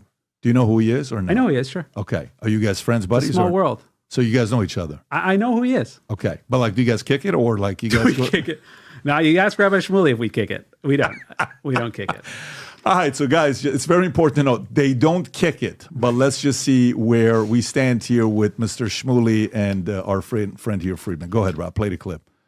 There clearly is a need for pornography, as evidenced by the huge supply there is. So my question is, instead of trying to eliminate pornography from our society, why aren't we trying to find a cure for loneliness? She's a great advocate. I love it. Rabbi Shmuley, I have to say that Great Britain has a minister for loneliness, and it's an interesting concept maybe other countries should take up. Well, it's one of the reasons, getting back to this issue of celibacy, the very first thing that the Bible says is bad is that it is bad for man to be alone. And that's the beginning of Genesis. I completely agree. But how is pornography possibly compensation for real human company? The exact opposite is true. Pornography is the living degradation of women. It trains the male mind to see a woman as a means to an end. It makes women into the walking embodiment of a male erotic fantasy. And it leads to disrespect because it means that women exist to fulfill those erotic fantasies. I actually think that it does a serious toxic harm to how men view women, and it makes them very objective about women, meaning the only synonym I can find for love is the word subjectivity, because to love is to be rendered subjective. Your emotions actually color and transform and enhance the object of your love. But when you become too objective, when you absorb thousands and thousands of these images, you learn to look at women very objectively to the extent that it's difficult to be attracted to women because you're no longer responding instinctually. You're responding almost. Right so pornography is the living degradation of women. Okay, and he says on porn and loneliness. Your thoughts on it? Yeah, I couldn't disagree more. I think that pornography, like any other form of expression, we have Hollywood movies full of fantasy. So people who can distinguish between fantasy and reality can enjoy fantasy. It's funny, I wonder what he would say about the over 30% of our visitors who are women. There's a big misconception there that huge women only viewership, men consuming it. Right? The couples who view it, the people who find all sorts of sexual meaning and avenues in it. I disagree. I couldn't disagree more. I think sexuality is an important part of the human expression. And if somebody says, look, sex, and I respect what Rabbi Shmuley says, in terms of the power of sexuality and human connection, I do. But when you say sex only fits in my view of the world, anywhere else it must be degrading women, what you've done there is you've taken agency away from people, and women in this case, in his example, to make free choices about their bodies. So I don't think that it contributes to loneliness. In fact, many people find connection and meaning in sexual experiences in porn. Couples watch porn. People get inspired, but it's in a situation understanding the difference between fantasy and reality. No, I think and I'd love to. We have Alex here, a female executive of one of the largest adult companies. Love to hear her take. I mean, I agree. I think that there's a big misconception that pornography exists only for the male gaze. I think that's also another male gaze. Yeah. Really? That's what G-A-Z-E. Yes, G-A-Z-E. Sorry, like the gaze from your eyes. Perception. Oh, Patrick's losing it. He's like, it's only for the gaze. Wait a minute. That is a whole other kettle of fish. First of all, we don't say the gaze. No. The male gaze. The male gaze. Are there not Am subtitles? I the only one that thought you said that, Rob? No, I heard male gaze. I'm like, wait, male gaze? Get your mind out of the gutter. Your only viewers are male gaze. No. Very offensive, but... but no, that it's made only for men, right? I think there's this concept that it is viewership. Viewership, right. yes. The visualization. Or that it's made through the lens, correct. the male lens. So more and more, and I wanted to touch on this because I saw in some of the questions that you sent us beforehand, you talk about this notion of ethical pornography, right? And what that means and what that looks like. Just a full disclosure, I don't know what questions they sent you. Whoever sent you the questions, it wasn't me that sent you the questions. But I'm glad they send you some questions to know what we're going to be talking about. Yeah. And so more and more, we're seeing that there isn't just a singular concept of what pornography is or what it looks like. Yeah. So in the same way that we don't have a singular sense of who watches it, right? It's extremely diverse. Yeah. And that is one of the things that I think is really great about a platform like PornHub is that it doesn't look like just one thing. It's not just one single kind of person consuming it. And people do feel represented. And I know that people are going to, say that that's corny and whatever when we're talking about things like diversity and inclusivity. Yeah. But it's true. Like sexuality and sex is something that impacts all of us. It's part of all of our lives.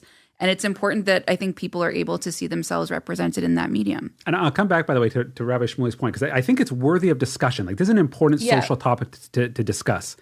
I think there was a time in the porn industry where there was the vision of a porn star, right? She looked a certain way, she had a certain hair color, certain proportions, and you don't want to have a society where everybody thinks that's the sort of pinnacle of beauty, of sexuality, etc. What actually happens now with the content creator world is that porn looks like everybody. Yep. Older, younger, bigger, smaller, different skin colors, different identities. Everyone is represented. So people actually find a lot more of themselves in what they see, more than that professional studio content, which I think is actually a social benefit to let people be represented in what they see. So you actually, it's actually, I think that's a very outdated idea of what porn is and what it represents. I mean, if there's anybody that you could have taken a complete different angle with Rabbi Shmuley. Do you know what his daughter does? Do you know what him and his daughter do? Rob, you want to pull that up? They have a kosher sex store in Tel Aviv. Okay. Ran by his daughter. Mazel tov. And sells spice for marriages. So they're about selling toys to couples, but he's not for porn. And Rabbi Shmuley, the last 12 months, has had a rough 12 months. He's been all over the place, going viral, but it's been a rough 12 months for him. But can you pull up the Guardian article? This is kind of where I was going with it, to see a fifth of teenagers watch pornography frequently, or some are addicted, and UK study finds, right? If you go to the bottom, Rob, there's a quote in there that's the part where the correlation between sexual abuse and watching porn is very high. The majority of what they see is violent. Not the majority of what they see is violent. And I know you'll say, well, for us, we don't let the man slap physical abuse. If he's slapping her in the butt, maybe we'll approve it because our people will approve it, but not if it's this and I don't know what kind of stuff that you guys are going to put up there or not. To me, if I was a kid that grew up very poor and we sold drugs, some of our friends sold drugs, the goal was to stop and get away from it. And it's temporary, right? Because there's more honorable ways of making money. Okay, but at certain times when you're in a place and you're doing what you're doing, it's really not your number one job. Like if you look at the correlation between somebody who becomes a porn star and their upbringing with their parents' love and mom and dad, it's a lot of messy stories with I'm not saying everybody. I know you're going to go tell me there's this pastor that's now an incredible porn star and all this other stuff. And I even saw that Ron Jeremy one time called his XXX pastor and he prayed for him. And then right after he prayed for him, he went back and Ron Jeremy's doctor said, if you can climb up the stairs twice, you can do porn. He says, Doc, I climbed up the stairs 4 times, so that means I can do 2 times a day and all this. I've seen all this stuff because Ron Jeremy, I used to go and I'd have dinner, he'd be sitting right next to me. Whatever place he lived, we lived around because he would go to the same El Torito years ago, right? But to me, people don't grow up with their dreams of saying, I want to be a porn star, unless if they watch porn to aspire to become a porn star. It's interesting. Let me finish this stop and I'll finish it, turn it over to you. People do it purely. I've been around porn stars. I had people who got into the business and the breakdown of math. And if you're agreeing to do this, gay porn will pay you this much more money than you do this. And there was a dollar amount. This pay this much, that pays this much, this pay this much, this pay so much. If you do this, so person's like, wait a minute, if I do this, you're going to pay me this much. Yes, one day we're sitting, and I'm not going to mention the person's name because the person ended up being a vice president with our company, previous company I was a part of, making $250,000 a year income. One day at the office, these guys are playing late HBO soft porn. Remember HBO when they had soft porn back in the days? I'm sure you consumed it, but back in the days that HBO had soft porn, and guys are like, is that who I think it is? I'm not even kidding with you. He's like, no, it's not. Dude, I think it is. Like, there's no way in the world. Can you pause it? So then we went to the event, and a couple of the guys approached him. They said, was this you? And you should see the look on his face. The look on the face was like, yeah, back in the days when I needed money, I had to do something to make money. And even bodybuilders, a lot of them do stuff purely out of desperation of needing money. This is not necessarily an industry where I would say more than 5% of people do it because they aspire to grow up and be porn stars. It is an industry because people who become drug dealers, their dream wasn't to be a drug dealer. And I know this is an uncomfortable conversation. Drug dealers are criminals. There's a difference. Drug dealers are criminals. Yeah, I get that. But even those who did certain kind of porn that is edgy, almost anybody that gets into porn and then they want to make the bigger dollars, they participate in certain things that pays more. That's why I said, what is the dream? Is the dream to help them get off of producing this kind of stuff? Or is the dream to, this is their way to do something and then get away and have a regular day job in whatever they're doing? Because I don't see the dream or the aspirations for us to get other people growing up to say, hey, what do you want to do when you grow up? I want to be a porn star. Well, I think that this is informed a lot because I agree with you. There are a lot of these narratives that are out there that are these kind of doom and gloom stories, right? Because that is reinforcing a very problematic, long-standing stereotype that's what it means to be a porn star, right? That's what it means to be a content creator, is that it necessarily means that you came up through undue hardship, or your parents were absent, or your parents were drug addicts. That's not the reality of a lot of people. I don't want to say that there's like a singular definition of how these people grew up or where they came from, but there is certainly a very dominant idea in the media of what that looks like, and that's because we're as a society, very comfortable with that idea. And I think there's a very I was around them. This is not about what TBI saw. So am I. That's my job. Yeah. These are my friends and these are my family, and I can tell you that these are people but that's let me not ask you their a question. reality. How does somebody aspire to become a porn star? So hang on, I want to hear this. Mm-hmm. What is the healthy way that somebody grows up to want to be a porn star? Give me a healthy way. I think that there's people who are very comfortable with their sexuality, and they see a way to monetize that in a way that is completely legal. I get that, but think about the question, though. The question is, how does one, like for example, how does one aspire to become a basketball player? They watched somebody play basketball when they were younger. How does somebody aspire to become a baseball player? They watched somebody play baseball when they were younger. How does somebody aspire to become a politician president? They saw a debate. They saw somebody command presence from stage. I want to grow up to be. How does somebody aspire to be a comedian? How does somebody aspire to become a porn star? How does somebody aspire to work at Starbucks? Or how does somebody aspire to want to be an accountant? No, that's not an aspiration. That's called a job. That's a interim. And then you hope to move up within the company if you decide to stay. But most people that work at Starbucks don't stay there for 20 years. It's a step up of a job is what I'm trying to say. I didn't work at Bally's because I was going to be the CEO of the company. I didn't go in the military because I wanted to be the general of the Army. I went in the Army because I didn't have an option. I went in the Army because I had a 1.8 GPA in high school and life was tough. It wasn't easy. So all I'm saying is an element of this is to get away from the industry, because if somebody inspired to become a porn star at a young age, then that's called child pornography. That's exactly part of the problem. When did you know you wanted to be a lawyer? 29 years old? When did you know you wanted to be a lawyer? Probably young age. Sure. Who inspired you? Yeah. Law and Order? Of course. And how old were you when you first watched it? But you're validating my point. No, the point is there are adult jobs, right? There are adult jobs that are for adults. I get what you're saying. I'm not telling you there's not. And I'm not even going with like the idea of we must ban all porn. No, that's the option and the choice of people above 18. This is America. You're not comfortable with it? Don't watch it. But if somebody else that wants to do your thing.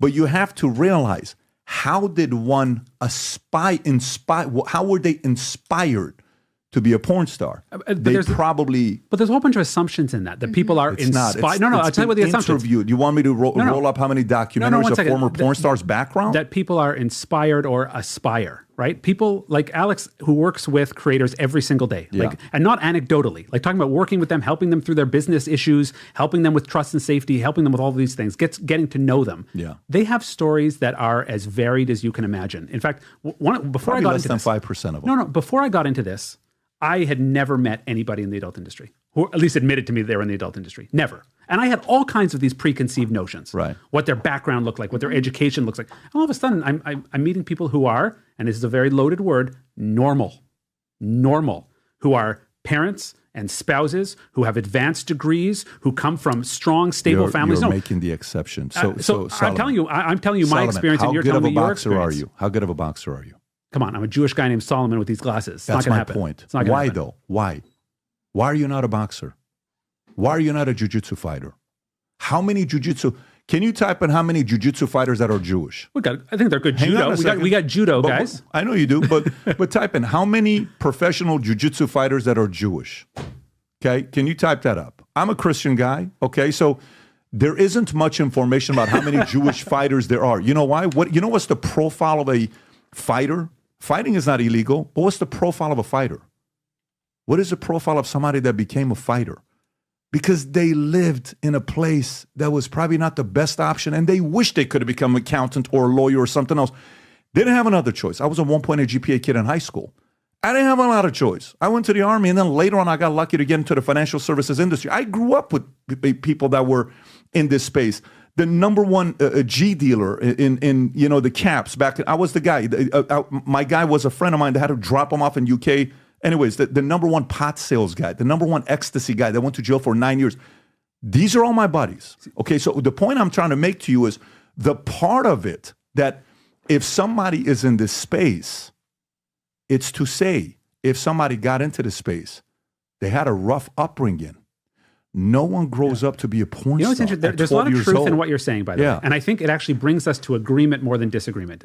The creator community, whether it's porn star, call them what you want, they are vulnerable, right? They are a vulnerable community. So you could have no question about it, which is why they need a platform that keeps them safe to the absolute nth degree. Maybe for 3 to 6 months they do this to get off of it and go do which is their something else. personal choice. Right. We live in America or Canada, land of personal choice and self-determination. But when you have a population that is vulnerable, by the way, for a number of reasons. What's this? They need to have a platform that is absolutely safe. I earn millions from doing porn, but my adult firm couldn't ruin my life. X-rated stars a bitter reality of the job, revealing she's shamed over it every day and even lost her whole family because of her.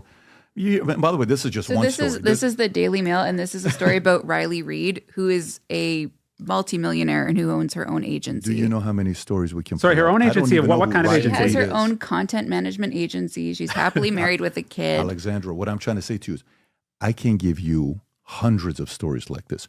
You cannot tell me somebody who grows up to be a porn star, they grew up to become a porn star because since they were a kid, they had a dream. And if that was the case, they watched porn illegally and these people groomed them at a young age. That's a problem. And you can't sit there and say that's not a problem. If a person became a porn star at 18, they were consuming porn and they were inspired by these guys. This is not a healthy industry to be a part of. There are certain things that we do that you get out. You're trying to get out of it. I was a bodyguard at one point for a Colombian guy. What do you think I was doing for this Colombian guy? Selling sugar? What do you think I was doing for this guy in Santa Monica, California? No. But there was a time I'm like, hey, what's going to happen with this? I don't know if I want to do this. And then boom, I'm out. Certain things in life that happens. All I'm saying is when I think about, investing in certain industries at any cost of rate of return, money to be made, I don't know. One of my very, very good friends back in the days, God bless his soul, was a criminal defense attorney in LA. And he would talk like this. Hey, Patrick, how you doing, buddy? And he was in a porn himself in his late 50s, early 60s. Mm-hmm. And he was a lawyer to a bunch of these criminal guys until eventually he started doing cocaine and then he went to jail. And you have a really fascinating cast of characters around you. That's all I can say. I mean, listen, we're the most boring people you've ever met. Actually, no, you would be amazed. You have to know, I enjoy good conversations and I'm enjoying this conversation. Likewise. Because you're giving me your perspective and I'm going to tell the story to say their point of view was ... And they seem like reasonable, nice, respectful people. I'm not walking away saying, this was a bad experience, you were disrespectful, you were rude. Not at all. Likewise, I'm going to walk away saying, I actually really enjoyed their conversation. I'm just questioning if, I think America right now has the wrong people as heroes and they're confusing a lot of kids. I want to make sure kids, hero-making machine is a problem in America and their kids are confused today in a big way. And I'm just, I just want to make sure that, that mindset of growing up saying, when I grow up, I want to be this doesn't happen. That's because life was hard. Patrick, we started the discussion about young people accessing the platform by saying we want to be blocked by Apple, Google, and Microsoft. Like, let that one sink in. That is the ownership group of PornHub saying we want our platform to be blocked and we're by currently Apple, blocked Google, and in Microsoft. how many states actively right now where people can't? 13 states where we have made withdrawn the conscious service. decision to block our service outright. What's the reasoning for? Yeah, because we will not take the ID of individual visitors. We will not take people's private information. Those states require you to take the ID. And Which states are these? Texas, Mississippi, Virginia. Really? So wait a minute, Arkansas. The Texas person you talked about that you said was a Reagan person which argument was that for? So we challenged the law. We won at the trial. He overturned the law and found it unconstitutional. The state appealed. 2 out of 3 of the judges agreed with Texas. We went to the Supreme Court of the United States and they have granted us, it's called certiorari. They've agreed to hear the case. The case will be heard in December, which, by the way, has been joined by the ACLU representing the First Amendment interest. Solomon, is this at Utah, Texas, Louisiana? So those are states where regardless of anything, you cannot access PornHub. Yeah, so the difference, by the way, because they have to give the ID. Right. So other platforms are just operating there, not obeying the law. We have withdrawn service. Because we want this to be that done. These laws do not work. Right, of course they don't work. Because there has been I think 0 exactly. Yeah, no other enforcement. websites that have, there's no enforcement that's happening. So all these other porn sites are still accessible in these states where people can go. These are websites that have minimal, if no compliance, trust and safety. They're not moderating their content. So people can still access all of those, except they can't go on ours, which is a safe site that does moderate content. Which is So why it's not working. a device-based solution on all the devices that we already use today would actually stop young people from accessing By the way, porn. these people that are your hundreds of moderators that all they do is watch porn all day. Yeah. When they get home, are they like, babe, I'm so tired. I'm not in a mood, babe. I've watched so much crazy shit that I'm like, what do you want to, like, what is, I would be curious to know how long they last at their job. Do some people stay doing that for like years, or is it like 6 months at a time? We're like, I'm burned or even out. more, how long it takes to train them to be able to do that. You have to train them, like physically show them like what things. Absolutely. It's a months-long protocol. Like physically showing different positions what's going to prove or not. All sorts of acts that we allow or don't allow. Are you the joking standards. right now? No, it's a 3 month So you guys will training be like, period. hey, Mary, do me a favor, put that leg up. John, can you go stand? No, they watch. We will not approve this. Looking at videos. We're looking at Content. things that. Oh, yes. I thought you guys. Like, Patrick, you've got a fascinating idea of what's No, we're happening at talking the about office. making sure that the content is I probably adhering just to got you community 1,000 guidelines. employees. Watch your amount of resumes. But to drop. answer your question, no, there are a lot of folks that have been at the company for a very long time. Crazy. People really enjoy working for us. Listen, you sound happy. I'm very happy. You sound happy. Your tone sounds very happy. So that's good for you. Anyways, it's been a very interesting conversation. I had no idea what direction we're going to go, but it was actually great. And, normally, I'm laughing, Rob, because I think the only person that will understand why I'm laughing. Normally, we would say, to learn more about their business, go visit. But we're not doing that today because we don't need to. It's going to be, if they want to do it, they're going to do their thing if they're above 18 years old. All right. They can go to our Trust and Safety Center, though, if they Which want to one is learn that? more. Which one is that? The PornHub Trust and Safety Center that outlines all of our policies and the ways that we Who keep would the go to a website that long? PornHub, Trust, and Safety. Oh, no, sorry. That's not the URL. .com? No, that's not the URL. We can give you the URL to plug after. moly. But anyways, we will do that. there we go. You've got it up on the screen. Boom. That's it. Mhm. Yeah, there you go. Okay, guys. Well, we appreciate you for coming out. That was a pleasure. Thank you very This was much very for having interesting. us. Yes. We had a Take care. blast. Take care, everybody. Bye-bye. Bye-bye. A lot of American history that people think they know, they don't. Whether any of that comes out, I'm not even sure that the files that they have. Do you think this is the next phase that we're going to find things out under his administration? It's all in play. Sir, we have an executive order. He was threatened to be killed. And in this crate, he thought they were transporting drugs. No, those are human assets in there. If we release these, how big of a disruption will it be to the world? It's chaos on top of chaos. So let's just say that the people I've been meeting with since the election who are around central to the administration, number one, don't know anything about the subject. I mean, this is bigger than preventing big pharma from advertising on TV. Oh, this is massive. But also, what's the human future without it? He offered me personally in May of 1992 $2 billion if I would join his team and not do what I've been doing. And, I was in my 30s. And as a young doctor, I thought, well, Do you know how hard that is to believe? anyone who's seen Unacknowledged knows more than the people around the president on this. Such as who?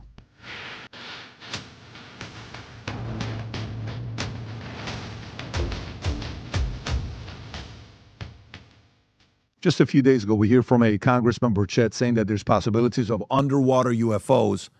Underwater UFOs, yeah, and they move at 100 miles an hour, and they're massive, and this, and that.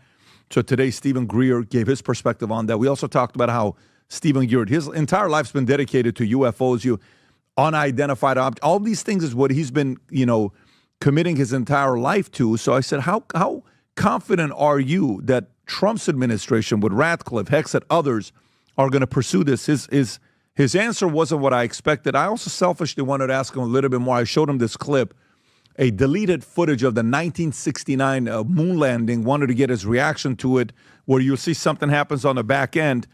And he gave me a complete different story on what he thinks happened to the moon landing, which I think you'll get a kick out of. Having said that, if you love Stephen Greer's work and what he talks about, you know what kind of an audience you are. If you like that kind of stuff, you're probably going to be glued to the screen today. And I challenge him on something about the fact that somebody offered him $2 billion from the U.S. government, a 2-star general.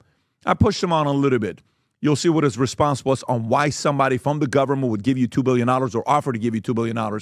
Having said that, I think you're going to enjoy this podcast here with Stephen Greer. 30 seconds. Did you ever think you would make it? I feel I'm so close, I could taste sweet victory. I know this life meant for me. Adam, what's your point? The future looks bright. My handshake is better than anything I ever saw. It's right here. You are a one of one? My son's right. I don't think I've ever said this before.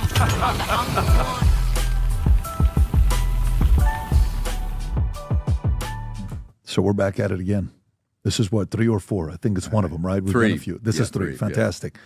And last one, we talked about the Secrecy Act of, 1951, right? The Invention Secrecy Act of 1951, because the documentary that you did, what was the documentary called? The Lost Century. Lost Century, which was fascinating to me. I had everybody around me watch that documentary, and fascinating. Today, you have some sensitive things you want to share with the audience, sensitive and confidential. You mind if I show them this folder? If you want to just kind of, go ahead. Sure. You have some sensitive and confidential things that we're going to go through, okay, because of what we're going right now with new administration being in there. I'm curious to know what new updates you have. A lot of weird things have been going on. Some will call them psyops. Yep. Some will call them a regular Tuesday. But from the moment last time we were together was what, 5 months ago, Rob? It's something like that. Something like that. Let me see.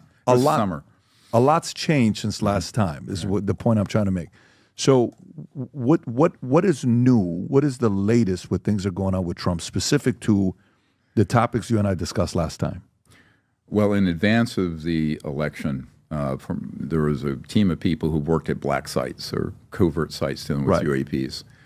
They first reached out to me in the spring of 2023. But as things went forward, they decided they were going to move out of those legacy, they call them legacy programs, dealing with UFOs, which are illegal projects. And they know they're criminal and illegal projects, and come forward. Now, initially, they were going to come forward just with evidence. They have a whole tranche of evidence because they've been pilots and people on the crash retrieval of picking up the non-human craft, the extraterrestrial vehicles, and they have then transported them, and they were the transport and security team. So they have people that apparently there's 6 black sites they've been working with. They went from initially wanting to just release all that information and data, which is what our thinking was until November. And then they decided they would come forward publicly. So the first of them has recently unmasked himself, Jake Barber, and a couple of other guys. I've known them for about 1.5 years, a little over, almost 2 years. And they're people who have had hands-on with the crash retrieval of these objects. Now, they're not wanting to release much evidence. They released a few seconds of one of his colleagues, not his, but Jake Barber's colleagues, picking up an egg-shaped extraterrestrial vehicle out of the desert, which I sent to you. Now, that was one of many retrieval operations. So the teams that do these retrievals are tasked with not only retrieving non-human craft, but when we have a sensitive classified aircraft go down, they also work on retrieving those. So I had been before at his site. So September of 2023, I went out there with the director of a special access project under law enforcement to see what they had out there and fly over that facility, and actually was able to go over. This is a very interesting, it's in the material I gave you. This is from a shot right above the underground opening where man-made UFOs come up out of the ground. And where's that located at? This is the Lockheed Skunk Works out in the Edwards complex in, where Edwards Air Force Base is in the high desert. Right. So you have out there, you have the Edwards complex that includes Edwards Air Force Base. To the south, you have the Lockheed Skunk Works facilities and the test range. And to the north, you have the Northrop Grumman test range, the Tejon Ranch. Now, I've known about these since the early 1990s, before this gentleman and his team were assigned there. That was only about 20 years ago. But those are key areas for a couple of operations. And he has admitted to some of this publicly already. One is the tracking and targeting of the non-human craft and the interception of them, and then striking them with electromagnetic pulse weapons that bring them down. Sometimes they crash hard, sometimes they're settled down pretty softly, and they're intact. So both occur. And at one site that we were in, I was told that about 1 or 2 of these non-human craft are brought down every year. Now, that site's been operational for about 40 years since the Reagan era. At the other site, a similar number. So they're about, I'm not sure how many miles apart, in the high desert out there, the Mojave Desert. So I've been in a number of these sites. We know they exist all over the world. I know that the president and the people in Congress, when I first returned from that and gave them the footage of, because I took my own footage of this opening at this black site. The Senate Intelligence Committee guys didn't even know it existed. And this is one of the problems. So you have operations going forward. I mean, the pop culture term now would be deep state, I guess, from very secretive covert programs where neither the president nor the Congress are adequately briefed on it, which is very dangerous. And we'll get into why this is so dangerous. Luckily, there are people now coming forward from that world. And, we did not expect them to come out and name themselves because that's extremely dangerous. There has been a fatality in the team. How recent? Recent, the last few months. And so, we know that this is serious stuff. And, I take it very seriously. They do. So they're being very careful. So they have enormous amount of evidence that's being held back pending the executive orders from the White House and the new president, as well as some actions from the Congress that we've been recommending for quite some time. The irony of this, if you go into our archive, anyone can do this. You can go to Disclosure Project Intelligence Archive, DPI archive.com. And if you go to dpiarchive.com, we've scanned in, enormous quantity of material from 35 years of research. So as a medical doctor, I looked at this, and as a scientist, I said, what do we need to put out there so that people, if they can get on the internet, can discover all of this? And it's there. It's all sitting there. So you'll see that even back in 1993 and 4, I briefed the director of the CIA for Bill Clinton in 1993 in December, because he took office in January of 93. By 94, 95, Clinton had stood up, Bill Clinton, the president, had stood up an operation to try to get to the bottom of this, which was not successful for reasons I can go into, which is tragic, actually. But the recommendations that we have released that were my recommendations to the Clinton administration are virtually identical to what we've just transmitted over to Mr. Trump. And yes. How different do you think, and maybe why, how different do you think the President Trump's administration will approach finally, hey, we're going to find out about John F. Kennedy assassination, MLK, RFK. Mm-hmm. Do you think this is the next phase that we're going to find things out under his administration? And if yes, why? Well, I'll tell you, it's all in play. So let's just say that the people I've been meeting with since the election who are around central to the administration, number one, don't know anything about the subject, which is dangerous. The people that are directly working with them don't know anything about the subject. Anyone who's seen unacknowledged knows more than the people around the president on this. Such as who? I don't want to get into names, but they're completely... Well, I would want to know, whose jurisdiction would this be under? Well, obviously, it'd be under Homeland Security. It would be under the director... It'd be under SecDef. It would be under Hexet. It would certainly be under the Director of National Intelligence. It would be under the Attorney General because of law enforcement issues in the continental United States. Now, it would also cross the desk of the National Security Advisor, Mr. Waltz, and it would be certainly important for the incoming DCI, the CI Director, Ratcliffe. Now, Ratcliffe, my understanding does have some knowledge about this from the legacy operations, but it's something that he's trying to figure out how to handle. But we do know that there are also very good drafts of the executive orders to help make this happen smoothly and give amnesty to a number of these whistleblowers, but also amnesty to people who have been in these, what they are called legacy programs or illegally run programs from the past. It started in the 40s and 50s, and have a glide path out for them where they wouldn't be prosecuted. And I've been in favor of that for a long time. Now, I have colleagues who think, no, you have to go after a pound of flesh. I said, no. I said, an eye for an eye will make the whole world blind on this one, because you're dealing with a group of people who have power that exceed that of the White House and the normal Pentagon operations, because they have reverse engineered technologies that are thousands of years in advance from extraterrestrial vehicles. You do not want to get into a shooting war with that kind of operation. So our recommendation is to identify the people that are now starting to come forward who've been in these legacy programs. They know they've been run unconstitutionally and illegally, and create a pathway for them to come forward safely, be protected both physically but also legally. Now that's going to take the new FBI director and more importantly the Attorney General to work out, Pam Bondi, assuming she gets confirmed.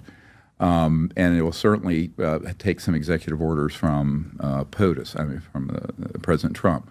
So at that point, a lot can happen very, very quickly. Where do you see the level of interest in wanting to know this? Because everything is about the level of interest of an administration, right? Correct. Where's the level of interest with them? Well, look, in the couple of months since the election, right? I mean, it's been just chaos trying to put that together. And so I have gone to various meetings to provide information initially, and I know others are doing that. Unfortunately, some of the others doing it are known counterintelligence operatives who are providing false information. So I, briefly had a quick chat with Don Jr. at a meeting, and he had been taken in by a known counterintelligence person named Lou Elizondo, who is someone working to intercept these whistleblowers and then turn. You seem to be a big fan of his. It's what I hear.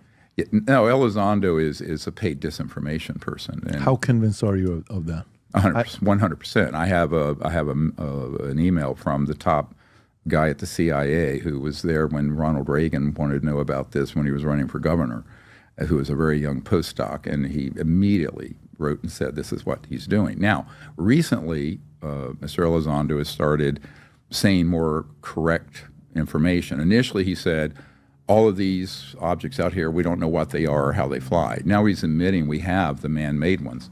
And I'll tell you, the mass majority of the UFOs people see, they're not from outer space. They're not alien. They're ours. But they have dangerously been used in false flag operations and deceptive operations, what the Pentagon calls a deceptive indication and warning, or deceptive INW. The pop culture would be false flag, which means you just set up a decoy, you set up a false operation.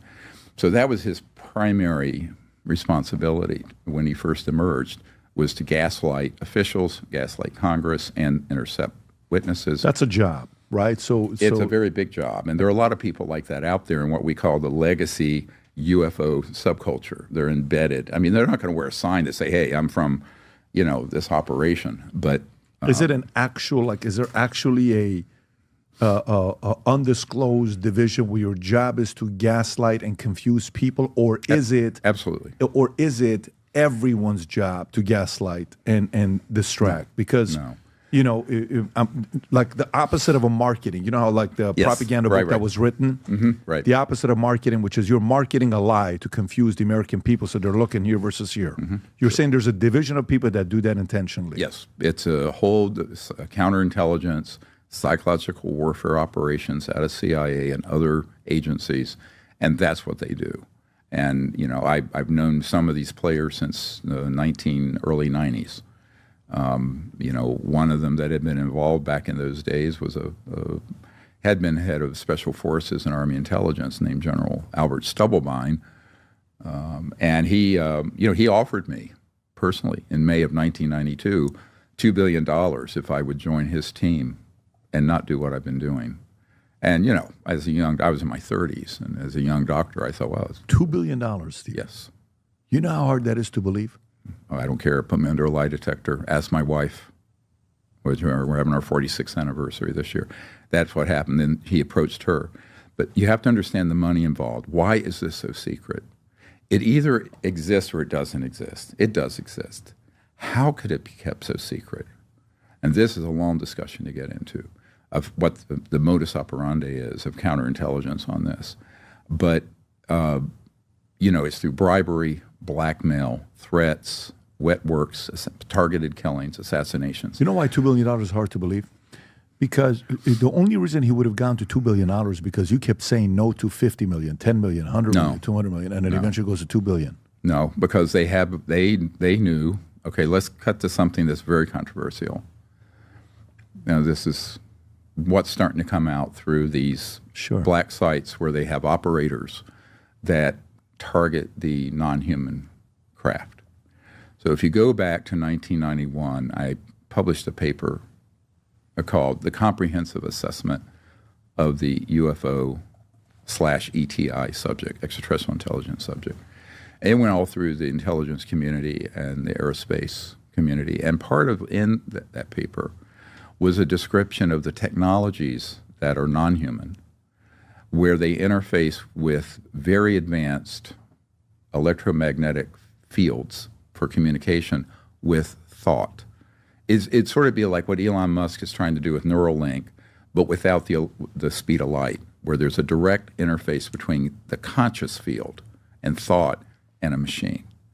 That is how non-human civilizations can communicate across the vastness of space-time, and it's done through a trans-dimensional electronic system. So I knew this in 1973 after I had a very close encounter with these civilizations. So when I wrote this paper, I described it as in two directions, TAC and CAT. So technology-assisted consciousness, where you have a technology like the headset you're wearing, that would augment your own conscious abilities. And everyone's heard of those CIA remote viewing programs and things like this, where they were using people like Ingo Swann to see with consciousness, like psychic spying, psionic. And a lot of people laugh at that. And I said, no, it's a legit science, and it was done for 30 years at the CIA with a team of people. I know quite a few of them. Now, imagine having a technology that augments that capability. Then reverse it. Then imagine that there's the other way around, where you have your own consciousness can augment a technology. So it flows both directions, from technology to mind and back. Now, what is that? Now, the science of consciousness is very controversial, but people like Dr. John at Princeton started the Princeton Engineering Anomalies Research Group, the Peer Lab. And they were able to prove, through using quantum machines, random number generators, that people could just sit and put their awareness on this type of machine, and it would shift the curve of whether it was spitting out zeros or ones. It was just a digital machine, right? Spitting out, it's a random number generator is what it's called. And they were able to prove to a scientific certainty that that's true, that there's field consciousness. Now, we're taught in science, and I'm speaking now as a doctor, that it's all locked in our skull and our brain. But there's something that is beyond that is consciousness. And some people say, oh, it's spirit. Well, you can call it whatever you want, but it's the consciousness field, and it can be scientifically accessed. So what they decided back when this was discovered in the 40s and 50s was to figure out how that could be used for communications and also tracking of the NHI, non-human intelligence craft, or ET craft. So I had developed my own techniques for doing that. If you look, we have an app called CE5 Contact that teaches this. And a lot of people go, that's pretty far out stuff. I said, well, what do you think you're dealing with? You're dealing with Ma Bell when you're dealing with an interstellar civilization that's 100,000 or 1 million years more advanced than we are. So I think that, one of the big problems is the gap between current science and technology and what's known in classified programs dealing with this. So the head of Army Intelligence knew I understood all this. And I guess they had people seeing what we were doing and that we had successfully made contact with these objects. Famously, the first one that was publicly known and published was in Pensacola, where we had 60 people out and we were using this technology to make contact, and then 4 of these craft pop into the sky. One of them ended up on the front page of the Pensacola paper. So it was then that these guys surfaced, General Stubblebine and some other people. So I think the value, I don't think I'm important in this at all. I think I'm still stuck on $2 billion because to me, you know, like that's nothing to these guys. Well, but no, hear me out, Rob. Can you pull up the Stubblebine fellow, if you don't mind? Fun fact about this guy: he was born on February 6th, and he died on February 6th. And Ronald Reagan was born, I believe, on February 6th. If you can go up to so here's the this is the person that offered you $2 billion. Correct. So U.S. Army general who active duty spent 32 years, beginning an Army officer, later on intelligence, creditor, redesigning U.S. Army intelligence. Okay, over the course of it, he became widely known that he maintained a keen interest in psychic warfare throughout his career. He sought to develop an army of soldiers with special powers, such as the ability to walk through walls. Whoa. Yep. Okay, interesting. Yep. So, U.S. Military Academy, 1951, Columbia University. So he's an educated guy. Go a little bit lower. Army officer, military intelligence, got it. Lived to 87. Awards, Distinguished Service Medal, Legion of Merit and Bronze Star Air Medal, Respect, Cold War, Vietnam War, Invasion of Grenada. Okay, so this is qualified as it gets. A key sponsor of Stargate Project. Maryland someone was convinced of the reality of a wide variety of psychic phenomena. Keep going lower, Rob. His interest at the bottom, he was interested in UFOs and psychology. Parapsychology, was a member of Oath Keepers. He and his wife, Rima, were active in Patriot Movement and appeared together guests on Alex Jones' show. And they established a nonprofit organization called Natural Solutions, which disseminated conspiracy theories about vaccinations, pharmaceutical companies, and genetically modified foods. 9/11, he claimed the airplane did not crash into the Pentagon. Believe that an airplane did not crash in the Pentagon on September 11th. He said he did not know what did. Okay, and then on the bottom, the swine flu he believed was a genetically engineered virus that is part of a World Health Organization scheme to sterilize untold number of people. So he offered you $2 billion. So, well, he was representing a group that had that access. So you were 30 years old. They wanted to give you $2 billion. No, in 92, I would have been 36. 36 years old. So when he offered, so you know why that's tough? You ever seen a movie, Horrible Bosses, where they say, hey, we're trying to kill our bosses. And he says, you got to go talk to motherfucking Jones. And they go, and the guy they're negotiating with, he says, hey, we want to take out our bosses, $50,000. And then he says, $500, I'll do it, you know, and it kind of goes to the bottom. It's like, for a person to go from zero to, we'll give you $2 billion for this, it's truly, the word is unbelievable, because somebody would offer $100,000, $500,000, well, $1 million. They knew that none of that amount would have mattered. They thought if it was large enough and had real power behind it, because they had money from the collapse of the Soviet Union out of Eastern Europe that they had confiscated through these black programs and rather criminal tentacles that they were operating. You know, later he left all that behind. So I'm talking early 90s here, not what he did, you know, in the 2000s. But they had the ability to do that, and I think they thought I would be more trouble than they wanted to risk. And I think they really wanted to get people involved in their projects that they could control, because money controls people. And this is why I've always rejected offers of money or position or power, and do to this day. But that's not often done. And I guess they had a reading on who I was as a soul or a person, that it would have to be a big number to move me. And although I must say, when he went behind my back to my wife thought he was so nice. And I said, yeah, devils speak with forked tongue, you know, because of my grandmother's Cherokee. But so you try to charm your wife? Yes. Yeah. And what did he say that maybe your wife came to you and said, babe, you should consider this? Well, he just is a lot of flattery, the usual things that con artists and people like that do. So you would call him a con man? Well, on this, certainly. I mean, but he was an operator. He was someone who was operating with a number of other people who are still around today, some of them, working that issue, trying to divert people who could be a little bit too much trouble.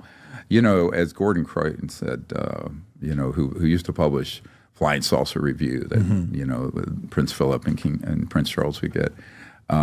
He told me when we interviewed him at his cottage in England, he says, people who are a little too much trouble, we just can erase them, and get rid of them. Yeah, because when you say $2 billion, it's a lot easier to get rid of you than pay you $2 billion. Correct. If they have, if a person has enough power to approve a $2 billion bribe, that person also has the same enough power to also eliminate you. Correct. So why waste $2 billion? Well, and those attempts happened after that. But anyway, I don't want to get too much into that part of the person. My personal story is not, it's a tragic story, actually. But so there's no point in rehashing 30 years of that. We don't have time. I think a more important issue is who has access to that kind of black money, and what will they do to keep it secret? That's the only reason I brought this up. So everyone thinks, oh, well, it's a $50,000 bribe. The amount of assets that this organization, it's a transnational criminal organization. It's not just U.S., it's global. And their long game, which is, I think, about to happen. I'll just say, let me give you a preview. There's two ways this comes out. It comes out truthfully, and it's quite clear that these non-human intelligences and craft are not hostile. If they were hostile with the technologies that they have, we'd be gone. We would have been gone in August of 1945 when we detonated the first atomic bomb. It had been over. However, they have spent a lot of money and time over the last 70 years staging, false alien threats. So let me start ticking these off for you. The abduction syndrome, totally a staged CIA and other corporate event. One of the men that we have who come forward recently was abducted by a Raytheon triangular craft, he and his wife, and suffered terrible injuries back in 2000, 2001. So that is not in dispute. We can prove what I just said. The animal mutilations everyone hears about, those are 100% man. Those are human. They're all portrayed as alien. Then you have the sort of frightening stories of these objects being down in, developing world countries, blowing up a whole village. That's us. We've done that. Now, how are we doing it? Well, here's just one example of a man. Now you can see this. This is in the flash drive I gave you. Mm-hmm. So this is a craft that Mr. Herrera was on a Marine platoon, and this was in 2009 in Indonesia. They were on a humanitarian mission. So they go out there. I wanted to bring Mr. Herrera here, but he had a work conflict. And he and his 6 guys went off in a direction, came across in the jungle that object, this. Now, there's a black and white version. We have a color. But the point I'm making is this object, man-made, staffed with some kind of covert human operators without proper military insignia. And in the crate there, we found out from this new whistleblower, because he was at that conference at the National Press Club in June of 2023 when Mr. Herrera disclosed this. He was threatened to be killed by all these guys who were there. And then this crate, he thought they were transporting drugs. And then this new whistleblower came up and said, no, those are human assets in there. These are people that have been taken to be trained as a psionic operator. And a psionic operator is someone who, they pump them up full of drugs. Most of them end up dying or end up in a coma. Some of them survive. And they're used to use their, what I was talking about before, consciousness and thought to latch onto the guidance systems of a non-human craft. And people say, this sounds like science fiction. Yeah, well, you're not dealing with a Boeing 777. You're dealing with civilizations hundreds of thousands of years more advanced with technologies commensurate to having socially, spiritually, and technologically evolved for that long and not blown themselves up like we're about to. So those civilizations are at that point where they can have thought, consciousness, mind, technology interface as easily as you and I pick up a cell phone and talk, which would have been magic. One thing I tell people, step out of this little slice of time we're in and realize if you were to go back to Thomas Jefferson and show them your smartphone and video conference someone, Well, if you were in Salem, Massachusetts, you'd be burned at the stake as a witch because it would look like, witchcraft. To us, it's an everyday thing. Flipping on a light switch, no one thinks about it. It'd be magic to someone 1,000 years ago.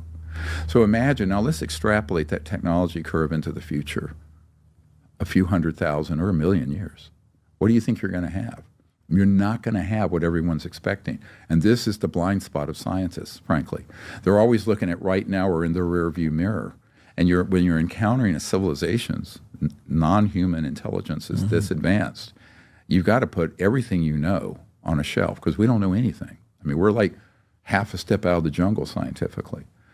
But these covert engineering programs that started studying this back in the 40s and 50s, they have all this. I mean, they have figured all that part of it out. And however much you think is sitting out there in the desert, it's 100 times more. You know, Ben Rich, you remember Ben Rich? He was the director, the president of the Lockheed Skunk Works. So the week he died, he had a conversation with a colleague of mine, James Goodall. And Jim Goodall is a very renowned aerospace historian and a mainstream author. And Ben Rich and he knew each other. So he called him up. He was very close to death, had cancer. And Ben Rich says he asks, well, what do you really have out there in the desert? And Ben Rich says, anything you can imagine, anything you've seen on Star Trek or Star Wars, we have it. We've already done it. It's out there in the desert. He says, but not Area 51. And he was talking about in the underground facilities connected to this.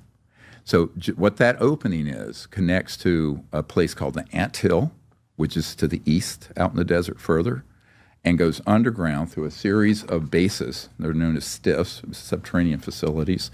Some people call them DUMBs, deep underground military bases. And they're connected with underground tunnels. I actually have in my archive the patent for the machine that made those tunnels that are made by various contractors like Bechtel Corporation and some others that I know. So those facilities have been studying and reverse engineering ET tech, alien tech, whatever you want to call it, for 70 years. They've also had trillions of dollars that the U.S. government doesn't know has been going into that.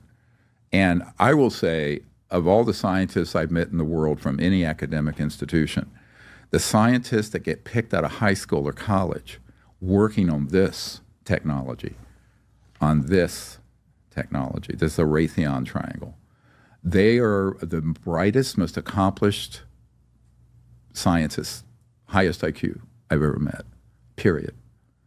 But you're not going to see them at MIT and Harvard. Now, why won't you? Where do they recruit them from? They identify them sometimes in early, through IQ tests and other special abilities and talents programs. And then, once they're identified, then they get kind of pulled over in that direction. And by the way, your top special forces guys that I know, like Jake Barber, very, very, very incredibly smart guy. He was identified as a specially gifted person as a young man and eventually got moved into the special forces, Delta Force, Air Force, and then emerged as a contractor, what they used to call a NOC, a non-official cover, for the intelligence community interfacing with the partners, over in the aerospace.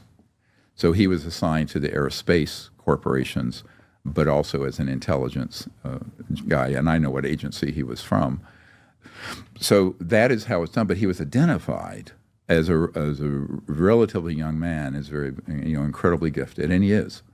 So the best of your Green Beret, Special Forces, Navy SEAL guys are not only amazing warriors, but the top tier of them are also very bright and very accomplished. So the same thing happens with your scientists that they want to grab up. What is this name of the place you were talking about? I want to go to the Jake Barber clip. What is the name of the place, the Anthill, Lockheed, that picture that you showed? What's the name of it if Rob wanted to just search for it? Well, this is the, I think the Howland, it's just the Lockheed Skunk Works test range. Lockheed Concourse? Skunk Works. Lockheed Skunk Works. So it's an RCS range. It's a range where they test. And I have some other images we can give you where you'll see there's what looks like a runway right? You got a runway back here at this jetport. It's not a runway. If you look at, there are diamonds on what looks like a runway. That's where the man-made anti-gravity craft that Lockheed makes come up out of the ground, hover over the diamond, and then they're struck with certain directional energy weapons to see how sturdy they are and how stable they are. And most of them are hardened enough, but occasionally one goes down. Is that what you're talking about right there? Correct. So you see those diamonds. That is not a runway. So they come up and they float over those diamonds at various distances. And so that's where you test these objects. And they're electrogravitic, meaning they're not conventional propulsion systems. So there's no rockets, there's no jets, etc. I will give you the date when we mastered gravity control. It was October 1954, so I wasn't born yet. So in the elite engineering and contracting world, these have been in various stages of development in 40s and 50s, but they mastered, let's call the gyro. So that, it's some of the early UFO film footage you see, it looks like the thing is like a leaf falling. It's because that was a man-made one that wasn't stable, wasn't alien. But once they mastered gravity control, then they became stable. And by the late 1950s, early 60s, they started being used in special projects, illegal special projects, which is why Eisenhower lost control of this whole enterprise. Eisenhower was the one that got deceived, and then ultimately, on his farewell address, Eisenhower said, beware the military-industrial complex. He was talking mostly about this kind of operation that he couldn't talk about publicly. Jack Kennedy was going to get to the bottom of this. He fired Allen Dulles, CIA, one of the founders, and he also subsequently got assassinated. Now, whether the files that President Trump's going to release have this in it, I know. And I have people who in another country have documents to establish this, that Jack Kennedy was killed because he was going after this issue to get it back under control, the UAP issue. So, and I'm pretty certain that Robert Kennedy was killed for the same reason. You think he was killed for this reason? Yes, I do. Yeah, I have a document. It's an interesting letter that it's in our archive. Not in here, it's in our archive, from Bobby Kennedy, Sr., when he was running for president in 1968, and it was like about 30 days before they killed him. And it's a letter, it's kind of funny, it's archaically written. Well, it's the 1960s, right? And it says, I'm paraphrasing here, but I can get you a copy of it. He says, I'm a card-carrying member of the Amalgamated Flying Saucer Association of America. This is Bobby Kennedy writing this. And I'm very eager to do this. This is very important. He really wanted to get to the bottom of it because he knew that his brother, or JFK, President Kennedy, had been killed trying to get to the bottom of this and was also planning to really clean house at the CIA. So Bobby Kennedy writes this. 30 days later, he's dead. And not long ago, I've provided that to his family, to his Bobby Kennedy's family. And actually, they had never seen this letter. I said, well, they say, how do you have it? Well, I said, it's what I have. I have this vast archive.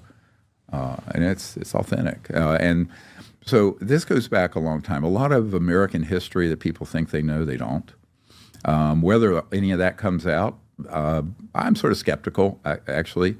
I'm not even sure that the files that they have are going to have all this in it. I'm curious what we're going to learn about that we don't know about right now under this administration. One of the things that's interesting, what is his name? His name is Tim Burchett. Oh, yeah, I know. Right? You know Tim Burchett? Oh, yeah, sure. I know. He comes out a few days ago, and he talks about underwater UFO. Sure. Okay. He doesn't seem like a guy or fellow that's a exaggerator that is trying to make up a story or something like that. And, you see him on News Nation saying, yes, I've been hearing about underwater UFOs. Rob, if you got the clip on the News Nation clip, and then I also am looking for the Tim Burchett clip.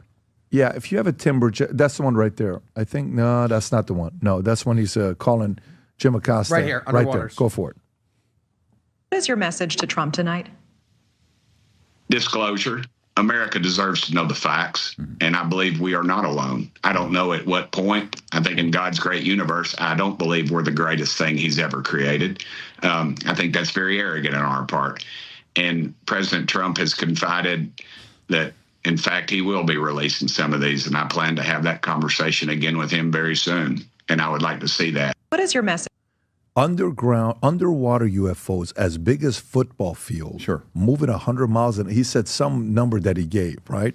So what do you know? What do we know about them? I know that we humans have ones that can go into space, through the air, through water, and very advanced ones that can go through solid matter. Now, there are also non-human ones. So this gets the crux. There's a whole section of this briefing document right here that goes through, here is a man-made one, here's a non-human one.